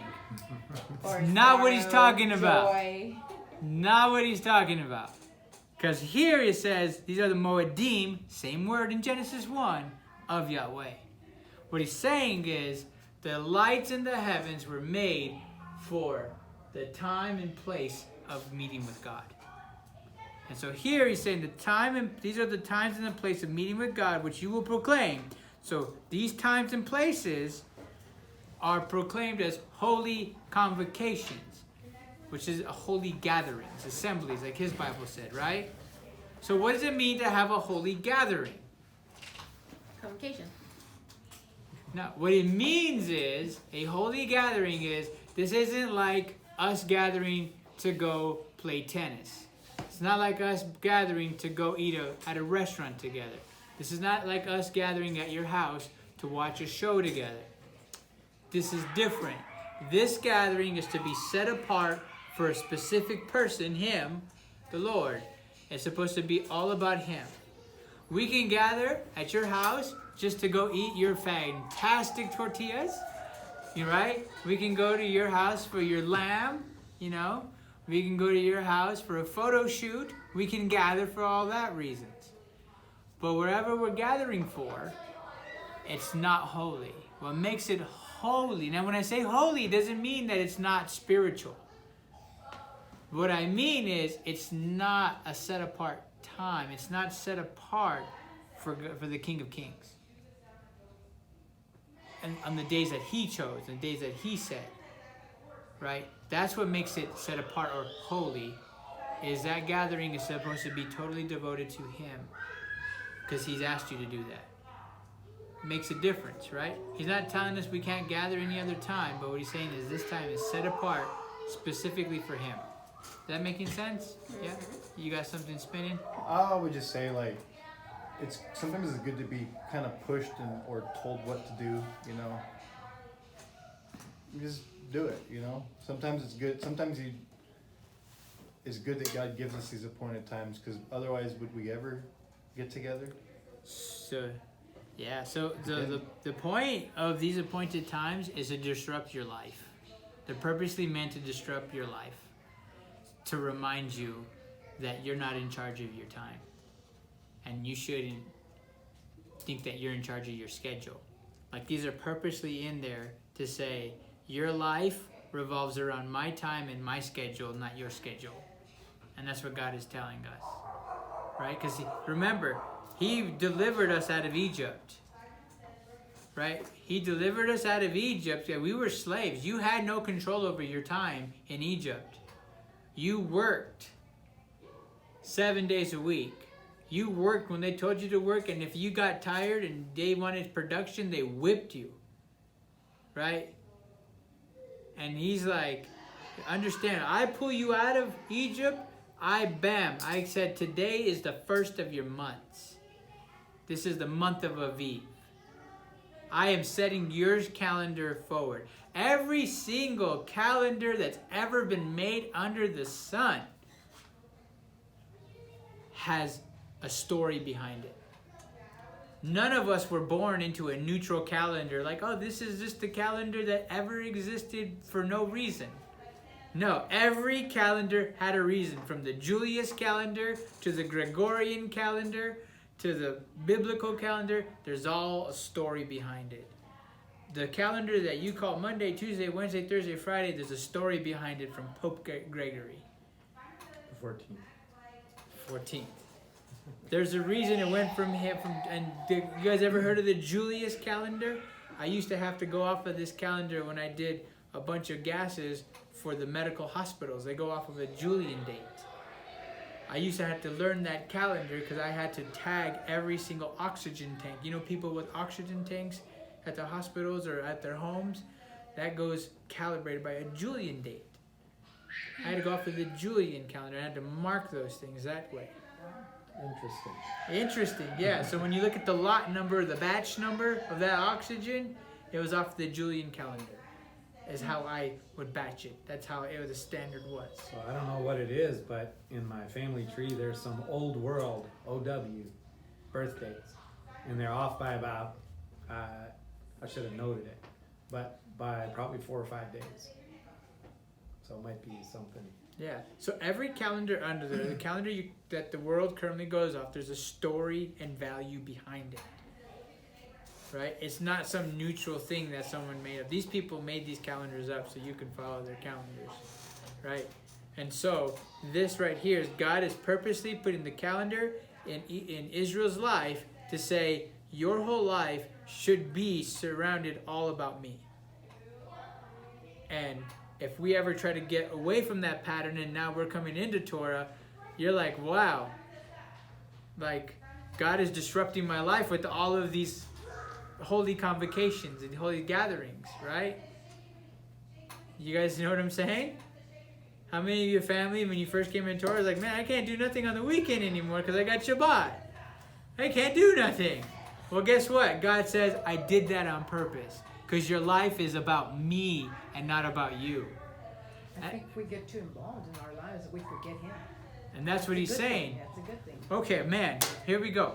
Yeshua said, where your money is, there your treasure is also. It's true. Well, guess what? He's saying here, where you spend most of your time is, that's where your heart is. That's where your treasure is also. That's what He's telling you. Your whole life, I'm disrupting it on purpose because you should understand that I am your life, and these days are for me and for you. And if you're not going to apply yourself to this time, then where's your heart at? Because where your money is, so there your treasure is. And so where you spend your time is, there's your treasure as well.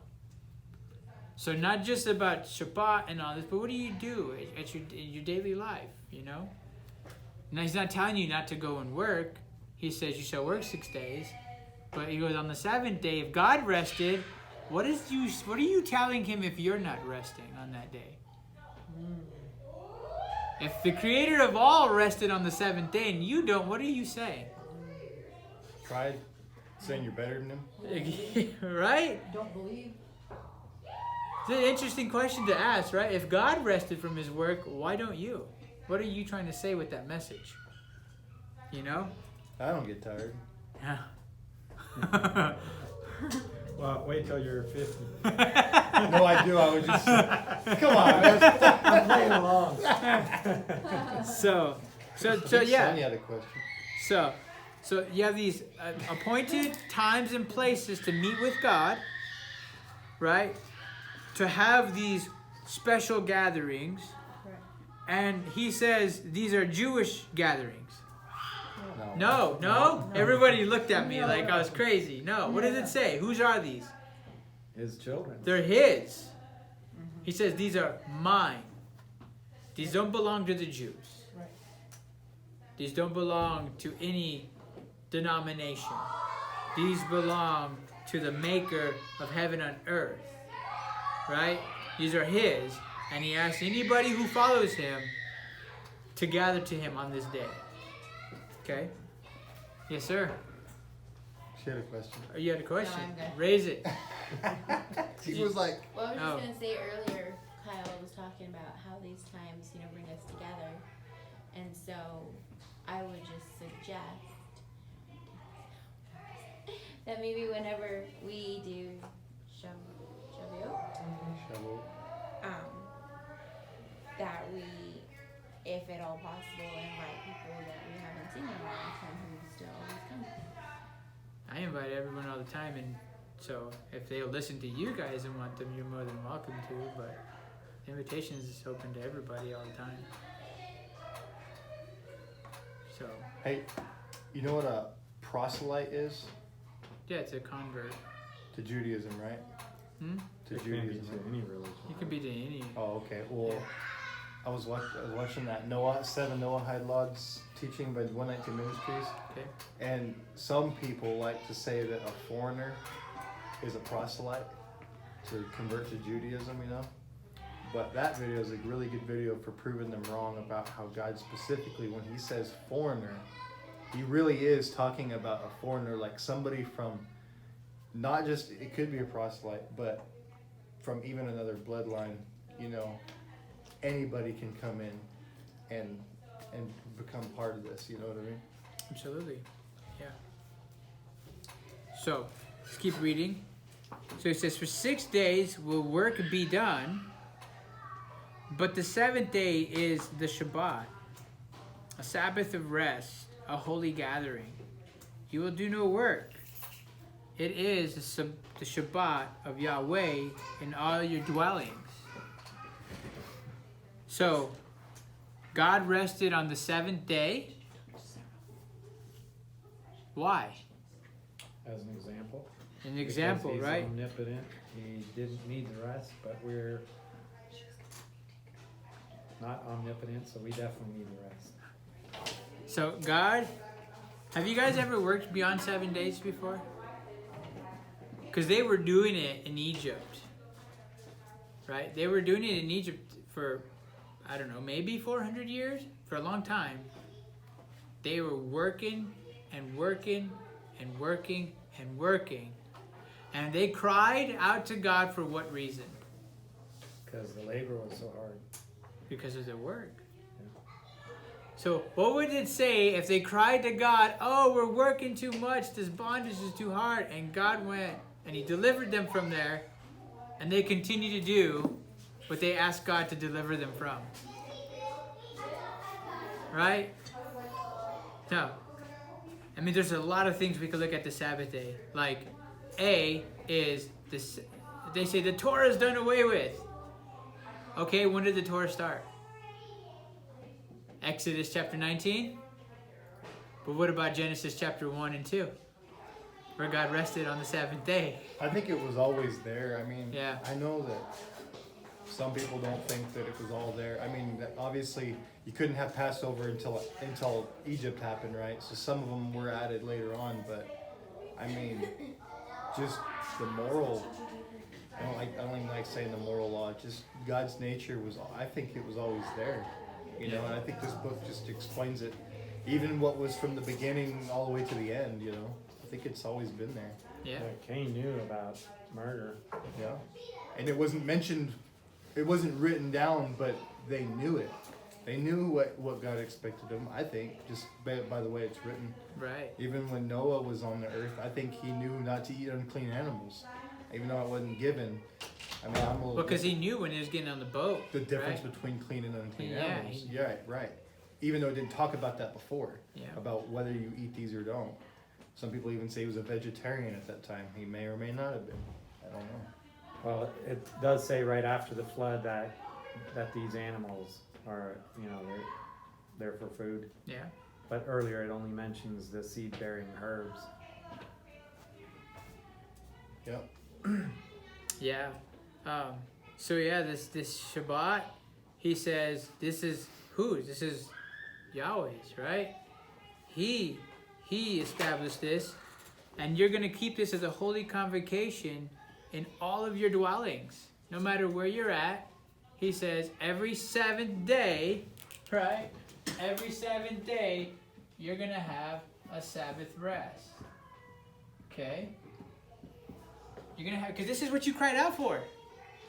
This is what y'all cried out for. So hang out on that day and don't put yourself back into your own slavery, right? Well, if he commanded us to rest before the Exodus, or I don't know if he did or not. If he commanded us rest before the Exodus, and then they were forced to work, well, now they really believe it, right? That they need to be resting every 7 days after working for 400 years without nonstop, you know? I guarantee you they believe it now. No, absolutely. I mean, think about it. I mean, we cried out in Egypt for God to save us because of the overburden of work. But now, if you look at us here in America, it's like we're all just, we're burnt out with work. And God's like, hey, take the day, rest. Right? This is God's day.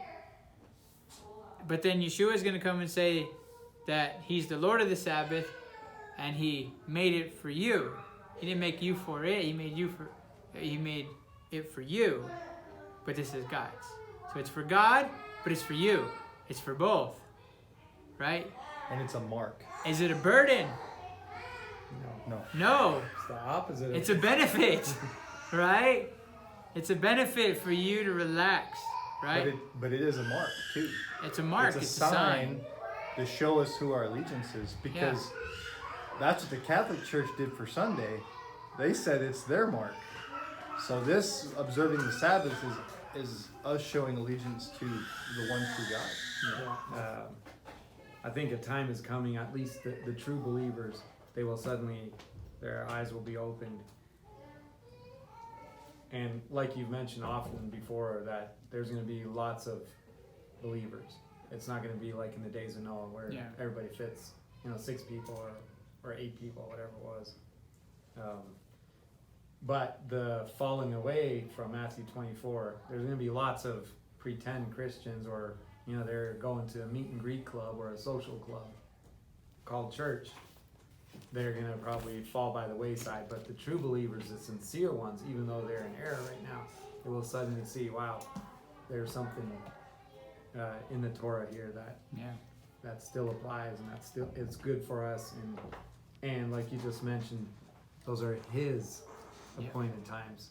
Yeah, these are His, and He's asking us to keep them. And then verse 4, He says, these are the Moedim, right, of Yahweh, holy gatherings, which you will proclaim in their seasons, or in their special times and places. On the 14th of the first month at twilight, it's the Passover of Yahweh. Okay, so Passover, so this was every 7th day. Passover is starting at what day? The first month, the 14th day. The 14th day, which is 2 sevens, right? Yep. So you have 1 7. Passover was on the first month of the 14th day, which is 2 sevens. Okay. You guys remember what Passover was? Remember, the firstborn in Egypt was, God took them with the, what do you call it? We killed them. The death angel. Death Yeah, the Angel of firstborn death, in Egypt, right? So you have Passover. passed over all the ones that had the Blood of the lamb. blood on the doorposts. Yeah, and this is going to be a special time to come and hang out with God. Okay, this is the Moedim. Okay, so verse 6. So on the 15th day of the same month is the first unleavened bread to Yahweh. You must eat unleavened bread for 7 days. And on the first day you will have a holy gathering. You'll do no servile work, but you'll offer an offering made by fire to Yahweh for 7 days. And on the 7th day is a holy convocation or a holy gathering, and you'll do no servile work. Okay, so unleavened bread is for how many days? 7. It's for 7 days. Another 7. And it's from the 15th day to the what day? So 15, 16, 17, 18, 19, 20, 21. Huh? 3 sevens. What do you mean by 3 sevens? 3 times 7. Is what? 21. So you're going to have it for 7 days, and it's going to end on the 3rd 7th of that month. You guys catching that? Right? So it's going to be to the 21st day. Lots of 7s here. This is going to be a rhythm of 7s. How many, like, you would have to really think hard, like for us, to try and write this right down if we were going to write this stuff. Okay. Verse 9. Yahweh spoke to Moses, saying, "Speak to the children of Israel and say to them, He will wave the..." No, wait.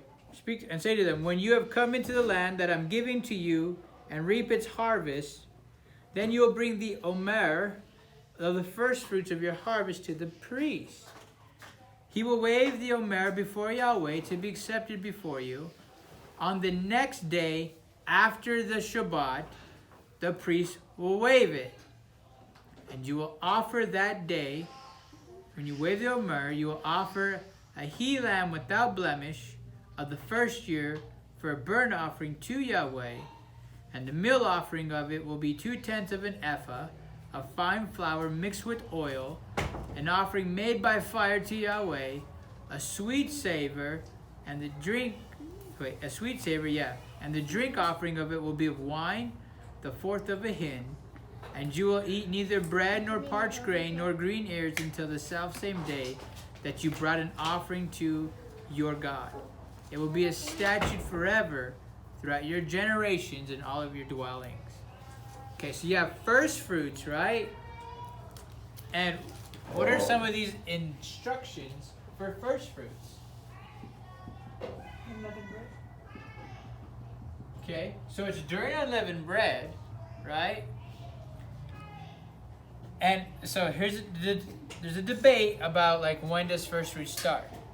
All I'm going to go on there is it's after a Sabbath, and a Sabbath is typically what? Every 7 days. Every 7 days, right? So it's after a Shabbat, which is a 7 days. So whichever one, that's a whole nother discussion. And then you're supposed to wait for the barley, and when the barley's ripe, right, which is when it starts Passover, after you have your Passover meal, sometime in that time, whether it's after that Sabbath, or if you think the Passover is the Sabbath, or if just the weekly Sabbath, you get those green ears and you offer your first fruits of the barley to Yahweh. After that, you can start picking the green ears and eating and doing whatever you want. But no one's allowed to eat it until after you offer it to the Lord. Okay? Verse 15. You will count for yourselves from the next day after the Sabbath, from the day that you brought the Omer of the wave offering. 7 weeks will be complete. Okay? So, how many weeks? 7. And that's this thing called Shavuot. So 7 weeks. So there's another 7. You guys getting tired of 7s yet? Say something with the 7s. Okay? So 7 weeks will be complete. is what he says. Verse 16. To the day after the 7th week, you will number 50 days, and you will offer a new grain, typically wheat, offering to Yahweh. That's interesting. Why didn't he just say count 50 days? It wouldn't hit the 7s, maybe. Well, 49 would, and it's the day after. Yeah, but why did he say, hey, count 7 sevens and then count 50? And then the following day, which is the 50th. Yeah. Why did he just... To me, it's like, why are you talking like that? Just say 50. Count 50 days. Right? Which is your Greek word for Pentecost. That's where most of you guys get that from. Right? Shavuot just means... What, set? Huh? Count 50? Shavuot, I think, believes that weeks. Oh, Weeks. And Shev is 7. So 7 weeks, I believe. So anyway, yeah, it's just interesting wording that he made sure to say 7 times 7 plus 1 instead of just saying 50. Like he said, count 7 days for Shabbat, right? He says 7 days for unleavened bread. Specifically, he didn't say 3 plus 4, right? 4 plus 3. But perhaps they don't have a calendar on their wall, and so the only way that they're counting is by the moon, and there's every 7 days, right? Yeah. And so it's seven Sabbaths plus 1 day. So they don't have a piece of paper on their wall. Maybe they do, I don't know. But Yeah. I'm just saying, like, maybe back in, you know what I mean? Yeah, potentially, yeah, possibly. You know, like the prisoners are over there, carving in the wall, Well, they're watching the sun, moon, and the stars. Maybe, That's what yeah. he told us to do. Yeah, I mean, it could be a possibility. I also think that he's just really trying to emphasize the 7s, So, anyway, because watch this. Verse 17, you will bring out of your habitations 2 wave loaves, 2/10 of an ephah. They will be fine flour. They'll be baked with leaven. They are the first fruits to Yahweh. Now this is talking about Shavuot, of the wheat, right? You will offer with the bread 7 lambs without blemish of the first year, and 1 young bull and 2 rams. Okay? So you're going to offer during this time 7 lambs, right? So 7 lambs. And what is 7 supposed to trigger in your brain? Perfection and wholeness, The first pages of your Bible. rest. Rest and Eden, right? Where God rested back in the beginning. Like he's like, we're going to get back to this place. Okay?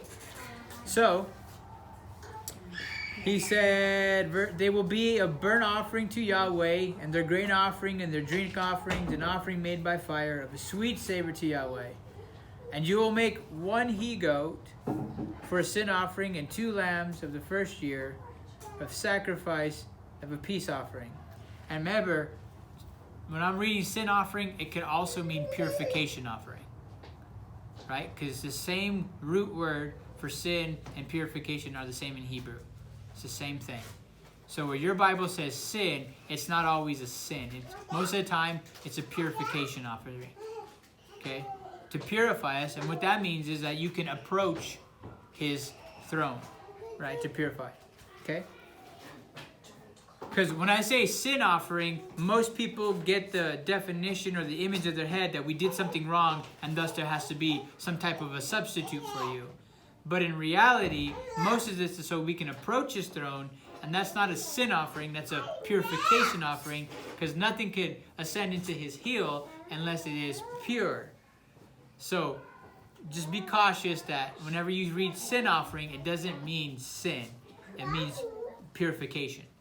Okay? It's the same root in Hebrew for purification and sin. Okay? So, verse 20. And the priest will wave them with the bread of the first fruits, a wave offering before Yahweh with 2 lambs, and they will be holy to Yahweh for the priest.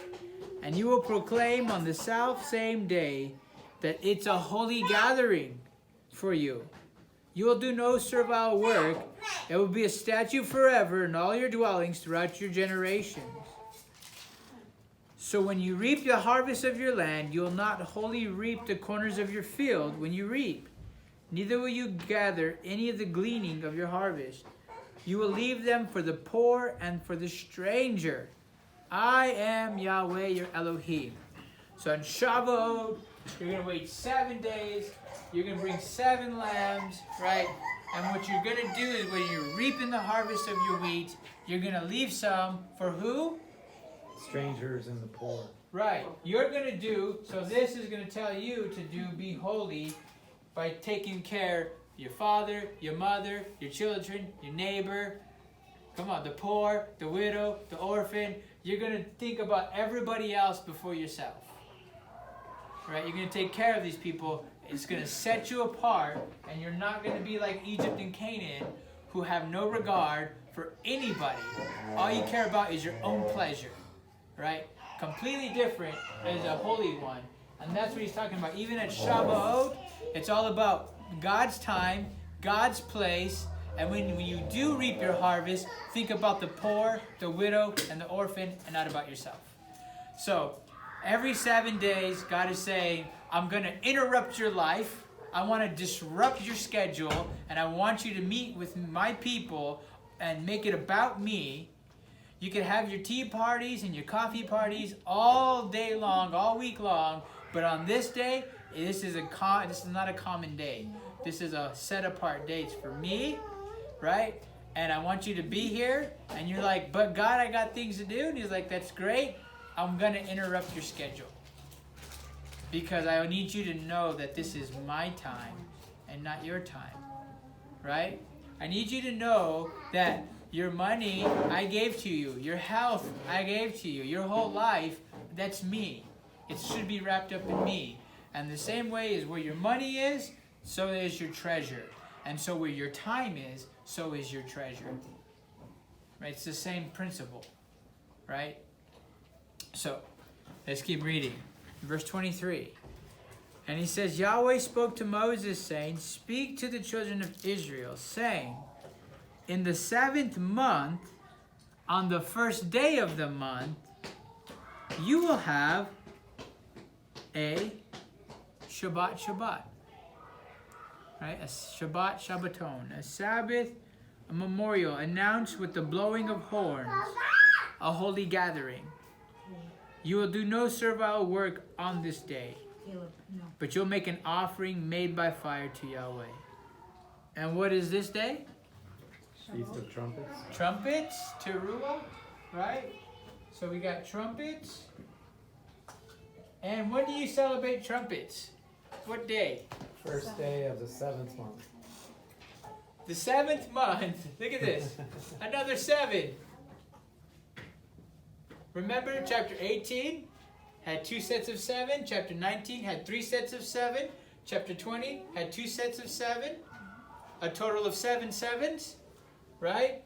And then over here, he started talking about your animals. Like you're not supposed to offer an animal until it's 7 days under its mama, whether it's a cow, a goat, or sheep, right? And now it's like all about sevens when it comes to this.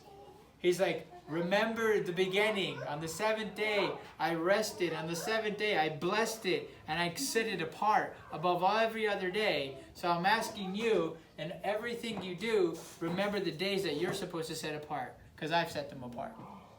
These are special days, right? Like, okay. Everyone's been married before? Yeah? It's one thing to be married and just go through the busyness of life. And it's another thing to be married and spend a whole day with just that person. And just focus that day. You guys know what I'm saying? You can be married and have all this busyness and go do stuff. Right? You're doing stuff and she's doing stuff and you're set apart. You know, you guys are just doing different things because you're so busy. But you're still married. But it's different when you set a date together. And that's what God's saying. You could be mine all day long, but when you actually sit down and just hang out with me, that's different. You know? And that's what he's saying. He's saying it's different when you just take these times to just hang out with me. I understand that when you work, you're working for the Lord, and that's great.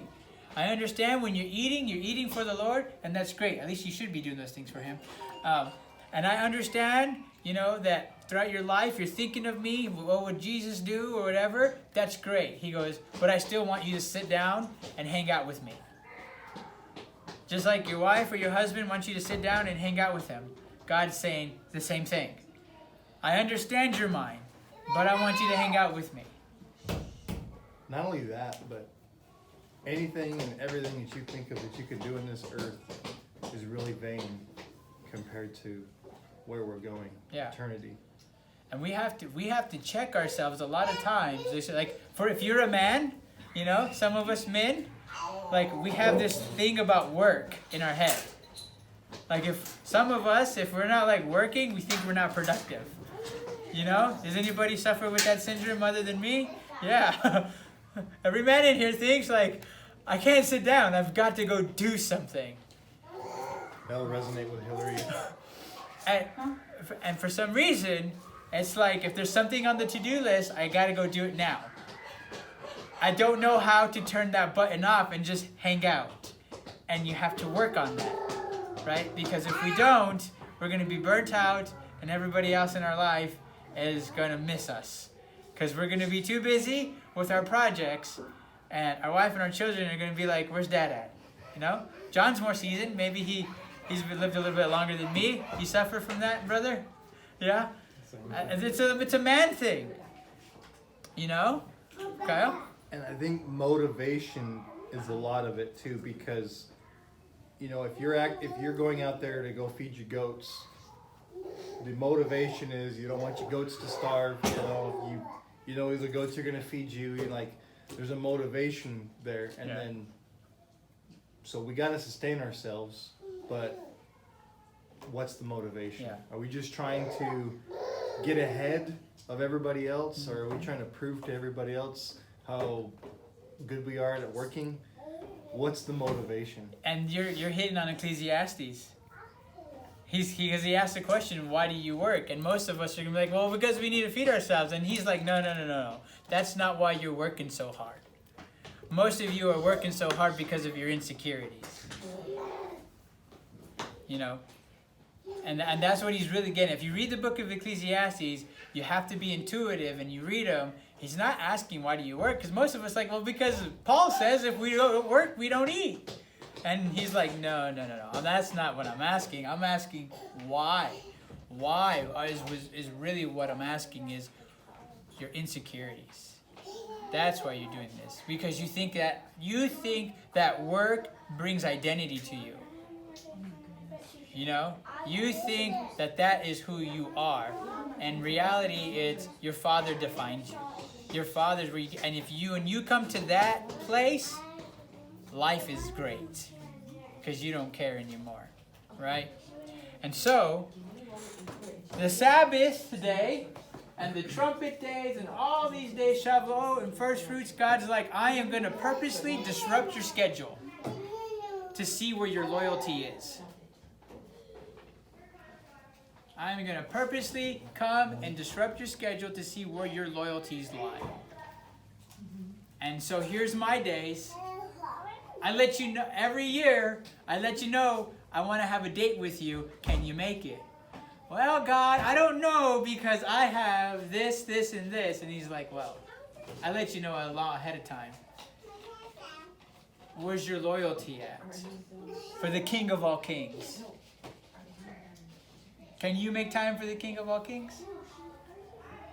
Right? I think he purposely does this to let you know you're on his time, not your time. If you're a believer, you're not in control of time. Right? It's like the flower of the field, as Peter says, right? It's here one day, cut the next day. It's like smoke and vapor, as the writer of Ecclesiastes says. You think you have a handle on life or time, and you grab that smoke and you open your hand, and you got nothing, because you're not in control of it, right? Like, you don't know when your animal is going to pass away. You don't know when your spouse is going to pass away, your mom, your dad. You don't know. And he's saying, so I'm here to interrupt your time to see where your loyalty lies. You're on my time. Are you? Do you love me? Do you want to meet with me? You know, are you just satisfied with being a believer, or do you really want to like hang out with me? Right? Can you say it with David, like, better is one day in my courts than anywhere elsewhere? You sing the song, but do you mean it? And he says, I know this by how much you invest your time in my days, right? And in me. So, 26. So Yahweh spoke to Moses, saying, surely on the 10th of this 7th month will be a day of covering, or yours says atonement. It will be a holy gathering for you. You will afflict yourselves and offer an offering made by fire to Yahweh. And you'll do no work on that same day, because it's a day of covering. To make a covering for you before Yahweh, your Elohim, because whoever will not be afflicted in that day, he will be cut off from among his people. Whoever does any work on that day, I will destroy the same one from among his people. You'll do no manner of work. It will be a statute forever throughout your generations and all of your dwellings. It will be a Sabbath of rest for you, and you will afflict yourselves on the 9th of the month at evening. From evening to evening, you will celebrate your Shabbat. So what day is this? 10th month. Yep. The 10th day of the 7th month. Atonement. And what did you say, John? The 10th day of the 7th month. So it's the 10th day of the 7th month. Another 7 in there. Right? So he's going to have this day of covering. And he says this is a special day too. And on this day, he says you're not going to eat anything. Right? This is going to be a day for prayer and fasting. Right? A day for purification. So you guys can approach the Father. Verse 33. Yahweh spoke to Moses, saying, speak to the children of Israel, saying, the 15th day of this month will be the feast of Sukkot to Yahweh for 7 days. The first day will be a holy gathering. You'll do no servile work on it. 7 days you will offer an offering made by fire to Yahweh. The 8th day will be a holy gathering for you, and you will offer an offering made by fire to Yahweh. This is a solemn assembly.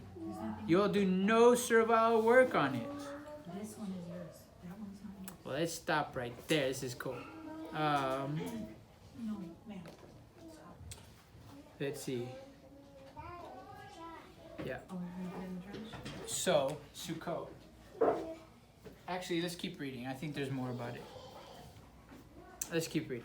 It says, these are the seasons of Yahweh which you will proclaim to be holy gatherings, to offer offerings made by fire to Yahweh, burnt offerings, grain offerings, sacrifice, drink offerings, everything on its day. Besides the Sabbaths of Yahweh, and besides your gifts, besides all your vows, besides all your free will offerings, which you give to Yahweh. However, on the 15th day of this 7th month, when you have gathered the fruit of the land, you will keep a feast to Yahweh for 7 days. The first day will be a Shabbat, and the 8th day will be a Shabbat. And on the first day, you will take the boughs of goodly trees, branches of palm trees, and boughs of thick trees, and willows of the brook, and you will rejoice before Yahweh, your Elohim, for 7 days. And you're going to keep a feast to Yahweh for 7 days in the year. And this is going to be a statute forever in your generations. You'll celebrate it in the 7th month. You will dwell in booths for 7 days. All that are Israelite born will dwell in booths. So your generations may know that I made the children of Israel to live in booths or in tents when I brought them out of the land of Egypt. I am Yahweh your Elohim. And Moses declared the seasons, or the Moedim, of Yahweh to the children of Israel. So this last one is Sukkot. What did you guys just read about Sukkot? What is it? 15th day. the 15th day of what? 7th month. So this is 7th month. Okay, and how many days do you celebrate Sukkot? 7 days. You celebrate Sukkot for 7 days, but then he gives you an 8th day.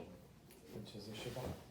Why doesn't he just tell you celebrate for 8 days? Why does he got to say 7 days and then one more day? Because he wants you to specify the last day of the Shabbat. The Sabbath day rest. And why did he want? Retired from camping. And why did he want you to tell you for Shavuot 7 weeks times 7 plus 1? 7 is important. 7's important. Yeah. 7th month for 7 days, and then you're gonna have an 8th day celebration. And Sukkot, here's what you're gonna do is, oh man, okay. We're talking about Moedim, right? Right here, Moedim. Okay? Moedim. The tent of meeting. Do you guys know what it's called in Hebrew? English isn't cool. Tent of meeting, some of your Bibles say tabernacle. Yeah? Tabernacle comes from the Latin Vulgate, I believe. Tent of meeting. Do you guys know what the Hebrew is for that? I believe it is Ochel Moedim. The name of the tent of meeting, I believe, is Ochel Moedim. The tent of meeting, which is what Moedim is, the times of your meetings, right? It's the time or place for meetings. And so God says these are all Moedim. The tabernacle is called Ochel Moedim, the place to meet him. Sukkot, this is all places and times to meet God in a special way. Not that you can't do it any day of the week, but if you really want to meet him in a special way, he says this is how you do it. And then on Sukkot, he tells you how to build your tent. This is interesting. For Sukkot, you're going to live outside in a booth. Your Bible says booth. In a tent. And he tells you how to make your tent. Did you guys read the description? Julie's saying yes. How does he tell us to make our description or how to make our tent? We're supposed to have 3 sides. No, it doesn't say that. Oh, okay, the branches on top. It doesn't say on top. What does it tell us? Foliage, beautiful trees, palm branches, So you're supposed to take leafy trees. these trees, right? So you're going to take good boughs of goodly trees. Okay? You're going to take branches of palm trees, boughs of thick trees, willows of the brook. So you're supposed to take all of this and put them in your tent. Your tent's supposed to be made up of all these trees and leaves. And you're supposed to live in there for 7 days. Huh? Oh. You getting an image yet? So close your eyes and picture all these leaves from all these trees, all these goodly boughs of trees, willows, and you're sleeping inside of it. Garden of Eden. You're sleeping in a garden. This is the meeting place. You're sleeping in a little Ochel Moedim. You're sleeping in a little tabernacle, a little tent of meeting. So for 7 days, God is saying that I want your house where you and your family, where you're going to stay for these 7 days, to be like the garden, and I'm going to meet with you out there in that tent.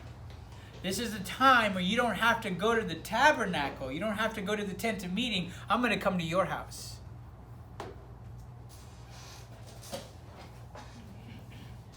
It's also of God saying, even when you're living in the wilderness, I can make a garden out of it. Right? Because God can take the chaotic waters, right, of the first page of your Bible. The earth was without void and is all chaotic, and I can turn that into a garden. No matter where you're at in your life, I can turn that into a garden. And that's what he's telling us with Sukkot. As he's saying, your house, as much as you like it, go live in a tent and I can meet you there. I can make that a garden too. And it's to remind you that you left Egypt and you walked through the wilderness and you lived in tents. And it's all about getting you back to a garden. So like your tents with all these leaves and stuff is to help you remind you of this garden, and to remind you that God can meet you here, because this is a Moedim, right? And you guys have ever heard the saying, as the church goes, so the nation goes. Well, it's really as the family goes, so the nation goes. And God wants to meet you here, where your family's going to stay in this little tent. He said, I'll meet you and your family there. Right? It's all about your family. Yeah. So it's all about your family. It's all about Sukkot. It's all about Him meeting you on the 7 days, His special times, His times for meeting, His places for meeting.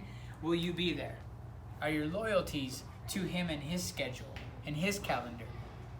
Right? And not what you got going on. What's more important, what you got going on, or what God has going on? And that's what He's asking.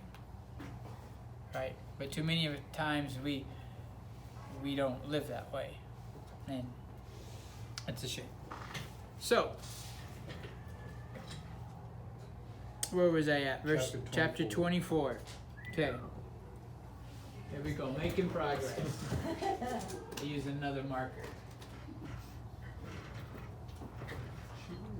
So Yahweh spoke to Moses, saying, command the children of Israel to take you pure olive oil beaten for the what? The lamp. Burn continually. Okay, so here's another thing. Yours says lamp, right? Uh-huh. So, lamp. Anybody else have a different word other than lamp in their Bible? No? Yours says lamp? Does yours say lamp? Mine says for the light. For the light? It says light. To make the lamps burn. Yours says to make the lamps burn. Yours says to make the lights burn. Well, mine says that too. It says Yes. first for the light to make the lamps burn. Continually. Okay? So these two words are the same thing in Hebrew. And this is, what is this about to describe? The menorah. We're about to talk about the menorah. The same word used here is the same word used in Genesis 1, where God talked about the Moedim and talked about hanging the lights in the heaven for the Moedim. So basically, you could read it as God sent the lamp up in the heavens for the Moedim.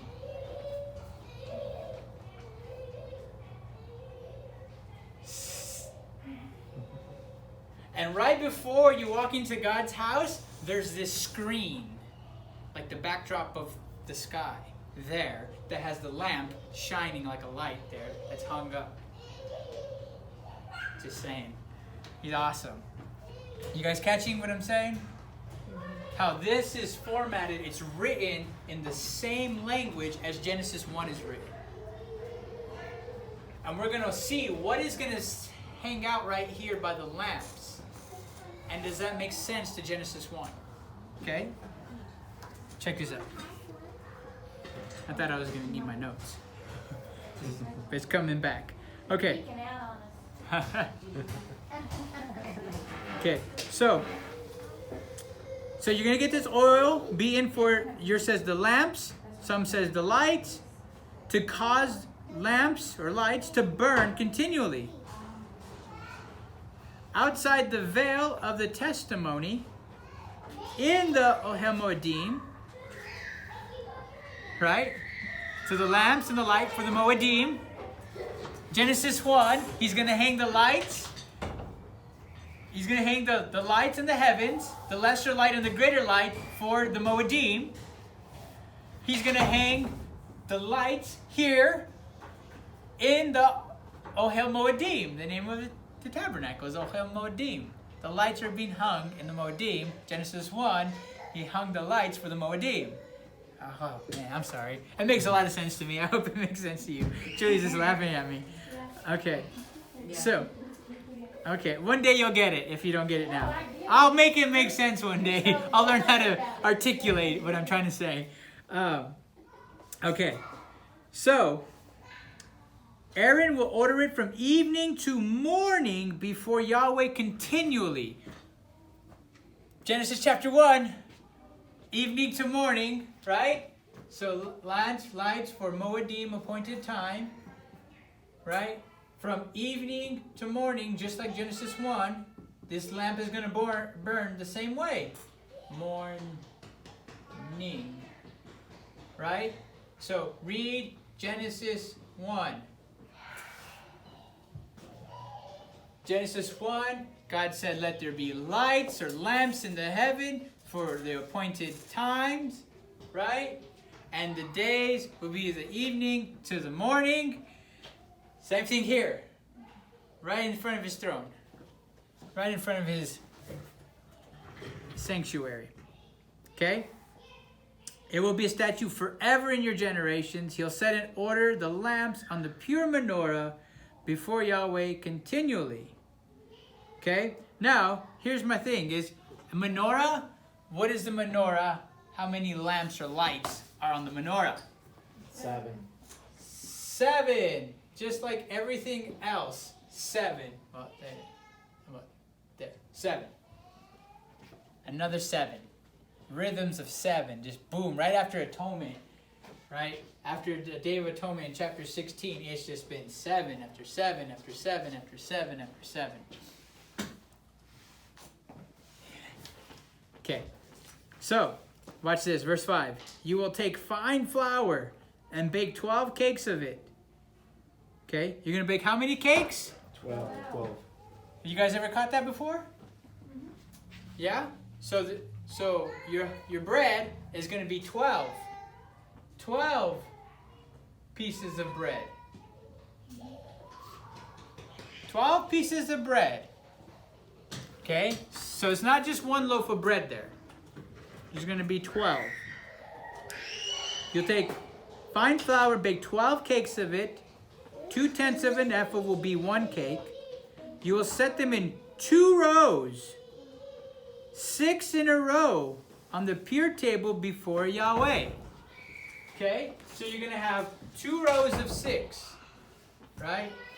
2 rows of 6 breads. 12 breads, a row of 6 here, a row of 6 there, a complete 180 from where that light is shining. Okay? Okay. You'll see what I'm talking about. So, you will put pure frankincense upon each row, so it will be on the bread for a memorial, an offering made by fire to Yahweh. Every Shabbat he will set it in order before Yahweh continually, taken from the children of Israel by an everlasting covenant. It will be Aaron's and his sons, and they will eat in the holy place, for it is most holy to him, of the offerings of Yahweh, made by fire, by perpetual statute. You guys getting the picture in your head?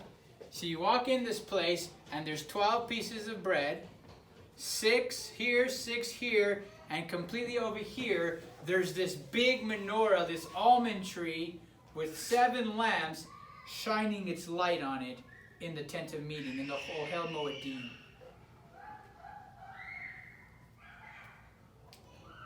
So it's like the menorah is giving light to these 12 loaves of bread. It's the only light in the room. The only light in the room. What comes to your mind when you say 12? 12 disciples? 12 disciples? 12 tribes. 12 tribes of Israel? What could this be telling us? And what does the menorah represent? Almond tree or... Light. Okay, so light. Who's the light? Yeshua. The word? The word. The lamp. Are like the 7 spirits of God, right? And they shine upon the 12 tribes of Israel. And not only is his light or his spirit shining on Israel, remember the high priest wears the breastplate with Israel, the stones over his heart. He wears a stone, and also on his shoulders. And here is light shining upon them. Why? So he can set them apart. You are the light of the world, right? You are the light of the world. You're also the salt of the earth. You're like that frankincense sprinkled on that bread. I think there's 7 feasts. Are there 7 feasts? Yep. And there's 7 feasts. Also, it is repeated 3 times. This is an everlasting ordinance for all generations. Just a short little passage. Yeah. In 24 that we read. 3 times it says an everlasting ordinance. Everlasting, right? So, you have this menorah just beaming light over these 12 pieces of bread. Just really I don't know, that just makes so much sense to me. I'm probably not articulating it correctly, but the way I want to. But it's just so awesome. You know, that it says that his spirit goes to and fro throughout the earth looking for those that are really his. Like his spirit wants to just go and shed so much light upon your life to set you apart from the nations, right? So anyway, this right here is like the backdrop of what Genesis 1 looks like when he hangs the lamps, right, for his Moedim, so you know when to meet with him. And that's right here in his meeting house. He's got the lamps burning right over the 12 pieces of bread. I mean, think about it. Like when Yeshua came and he fed the multitude, what did he feed the multitude with? 7 fish? 7 fish? Or was it 7 loaves? Or was it 7 loaves? You tell me. 5 fish, 5 loaves, or was it 5 and 2? Something had 5 and something had 2. Which was 7. Which was 7. Again. Trying to take you back to when he turned chaos into a garden. Yeah. So he's telling you, why do you worry about what you eat? Why do you worry about what you wear? Don't I love you more than the birds of the air and the flowers of the field? I can turn chaos into a garden. Don't fear, right? So, here goes an interesting one. The son of an Israeli woman, whose father was an Egyptian, went out among the children of Israel. And this son of the Israeli woman and a man of Israel, they fought together in the camp. And the Israeli woman's son blasphemed the name of Yahweh, and he cursed. And they brought him to Moses, and his mother's name was Shelomith, the daughter of Debri, of the tribe of Dan. And they put him under the guard until the mind of Yahweh would be explained to them. Interesting. So what's going on? Blasphemy of the Lord. Okay, so 2 guys are fighting. Is that good? No? And not only are 2 guys are fighting, but one of them is what? Cursing. And is he a full... Who is he from? An Egyptian father and an Israelite mother. Okay? So Egyptian father, okay? Now, everything we've read so far was all about where's your loyalty, right? You're on God's time, not your time. And it's all about honoring his name and not profaning his name. Remember over here? Right? Don't profane his name. Don't take his name in vain. Respect him. Reverence him. Respect me. Reverence me. I'm the name above all names. And then, because it kind of seems random that it's just going to throw some dude in there fighting and one guy curses and blasphemes God. But watch how that only happens after he told us to set his name apart. He went through this whole chapter here and here about how we're supposed to reverence his name. And at the end of all of his instructions to us about reverencing his name, with our time, with our food, with bringing our perfection to him and none of our blemishes, you're going to have a kid fighting with another guy, and one is going to actually do everything that God told us not to do, and he curses God's name and blasphemes his name. So don't think that's thrown in there randomly. Because it's not. Because he just got done with these chapters telling us to lift his name above all names and to reverence him. And this kid's in a fight. He's not even fighting God. He's fighting with another man, and out of his mouth, he curses and blasphemes God, because out of the abundance of the heart, the mouth speaks. And this kid, obviously, or man, does not reverence God, everything that God was asking us to do to be holy. This kid's acting like the nations, right? No respect, after God told us to respect him, right? So, what's about to happen, don't think it as cruel and unusual, because God just laid down the standard, right? God just laid down the standard, and this guy, knowing the standard now, went and broke it. So what's going to happen? Verse 13. So Yahweh spoke to Moses, saying, bring forth him who has cursed outside the camp. Let all who heard him lay their hands on his head. Let the whole congregation stone him. And you'll speak to the children of Israel, saying, whoever curses his God will bear his sin. And he who blasphemes the name of Yahweh will surely be put to death. The whole congregation will certainly stone him, as well as the stranger, as he that is born in the land. When he blasphemes the name of Yahweh, he will be put to death. Okay? So, sounds pretty mean at first, because this guy blasphemed and cursed God, but if you understand, that comes right after God told us all this stuff about not to bring any of these impurities to him, because that's like you disrespecting him, right? And to treating him like his name is the name above all names, the king above all kings, like he's the everything above everything. And this guy is going to go and out of his mouth just use these words in a place where God's supposed to be everything. With his mouth, he's swearing that God has no respect for him. I'm sure you've talked about it while I was gone, but he has an Egyptian father, and sometimes I don't know if the Egyptian father was a believer or not. Right. You know what I mean? But it seems like sometimes the father's beliefs or whatever the kids take after, tendencies. I don't know if there's something there. It's a mixture. Yeah, there could be. It doesn't give us too much detail other than he has an Egyptian father. And it couldn't be a bad thing, because if you look at someone like Timothy, he had a Greek father, remember? And that's why he wasn't circumcised. He had a Greek father and he had a Jewish mama. But he was an awesome guy. Everyone loved him. All the communities loved him. So just because who your father and mother was, or like their ethnicity or their race or whatever, doesn't really matter. But for some reason here, it's emphasizing this was an Egyptian father. So maybe this Egyptian wasn't necessarily a believer. I don't know. And I don't know if Timothy's dad was a believer. I don't know. I mean, if you can be with a Jewish woman, I guess, back then. I don't know if this Egyptian was just marrying this lady and going out there because he wanted just to get out of Egypt, but he didn't really want to serve God. I don't know. It doesn't give us too much detail, but we just do know that it is emphasizing that he's not a purebred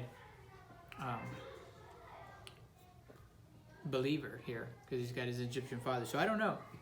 But, I mean, it emphasizes it, so I'm assuming it's doing that, alluding to. It's something to do with his father, maybe? I don't know. But, yeah. So, sorry. I don't have a great answer for you. You have a response, but not an answer. He's good. For verse 17. He who kills any life of mankind will surely be put to death. Okay? After it just said stone the person, but it then says if you kill someone. Well, this is if you're murdering I know, someone. but it just says kill innocent. Yeah.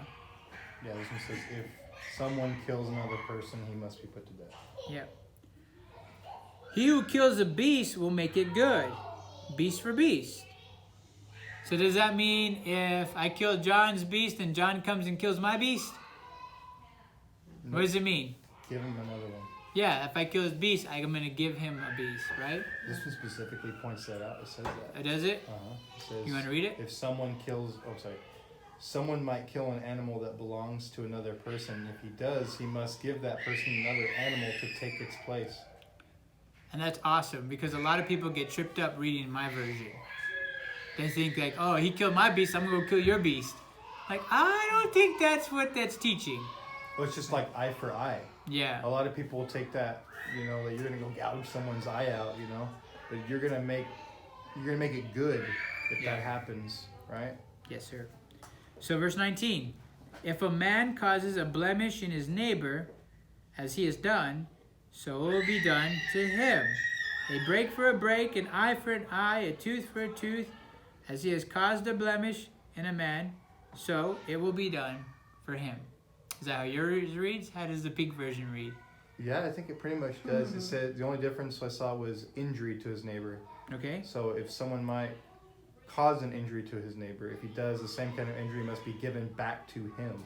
So that actually kind of confuses it right there. So hold on though, because what we just read was you were supposed to restore a beast. So let's read the next verse and see, is he changing gears or is this part of the same thing? Okay, so here we go. He that kills a beast, he will restore it. He that kills a person will be put to death. You will have one manner of law, as well for the stranger as for the native. I am Yahweh your Elohim. Okay? So, let's see.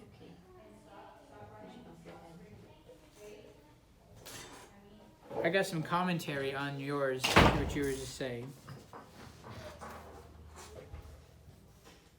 On the Egyptian or what? No, just on the whole, yours was confusing. Oh, actually it wasn't, because the next one says a broken bone must be paid for a broken Okay, bone. there you go. Okay.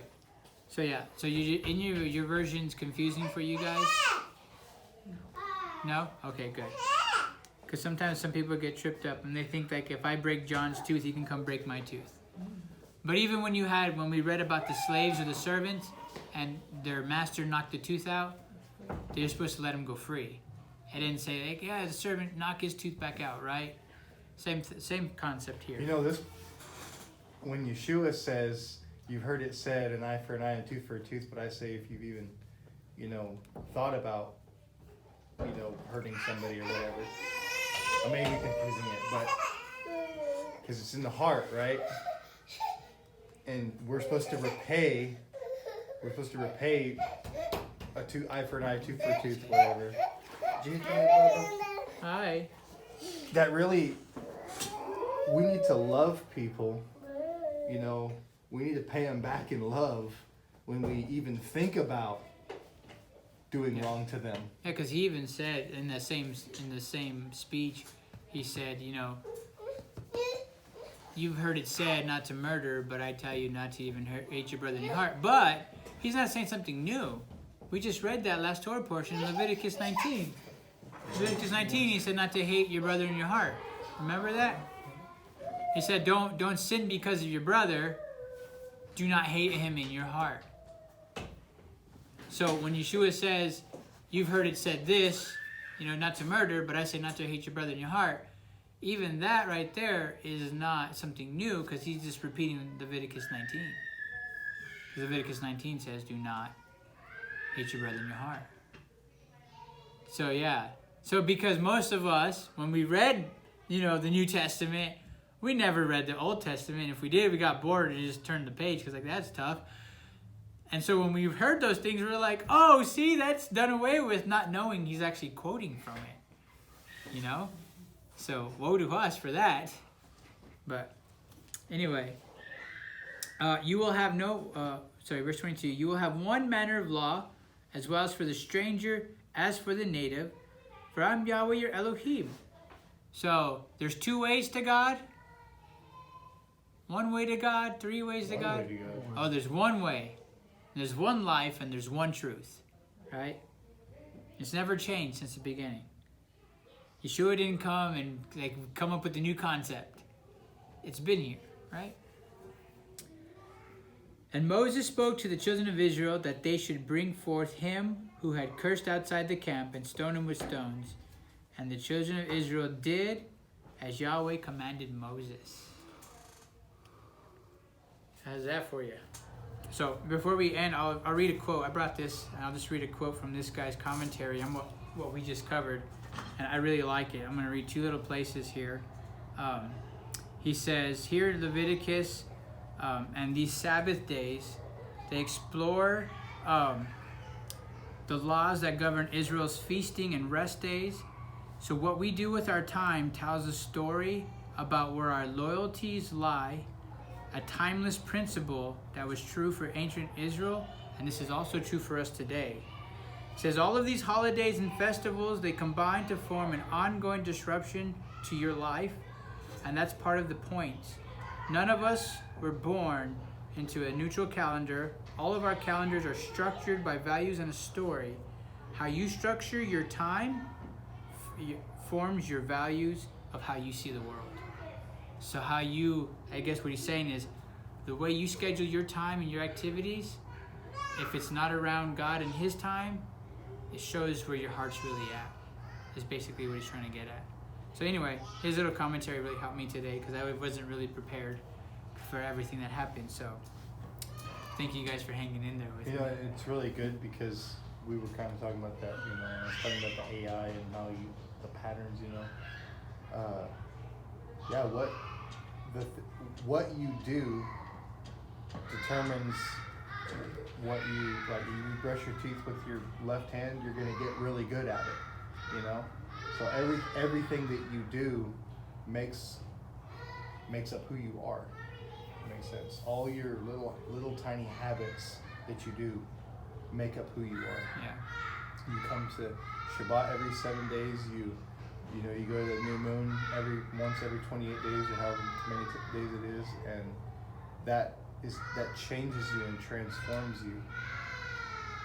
And we do all these washings and, you know, everything that he commands us to do, we become new. Yep. Yeah, and that's what this is. In Exodus chapter 12, where the Passover started, where he said this will be the first month of you, right? The month of Aviv, first of your months. It's like he hit the reset button on their life. And he said, from here on, you're on my time and on my calendar, on my schedule. And this is how they were supposed to live. Their identity from that point on, from 3,000 years ago to today, was Passover. Their whole life was regulated at Passover, and every Moedim, every feast day, and every Shabbat dictates their life. From 3,000 years ago today, this is our identity. And he says, if you don't make this your priority, your time schedule, he says, then there's something wrong with your loyalty.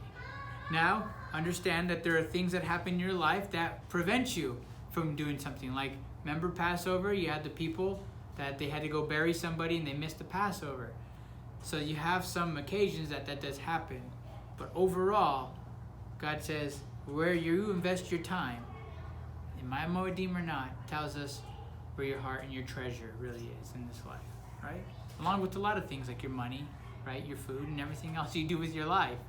Paul said, whatever you do it for the Lord in all things, right? Whether you eat or drink, whatever you do it for God and not for yourself. So that's our Torah portion. You guys have any comments? No? All right. Father, we thank you for our time together. And we just pray, Father, that you would help us, Father, that you would be our treasure. Not just with our lips, Father, but with our very actions, our very lives, Father, that we would center everything around you. So, Father, help us to be doers of your word and not just hearers. In Yeshua's name, amen. Open the door.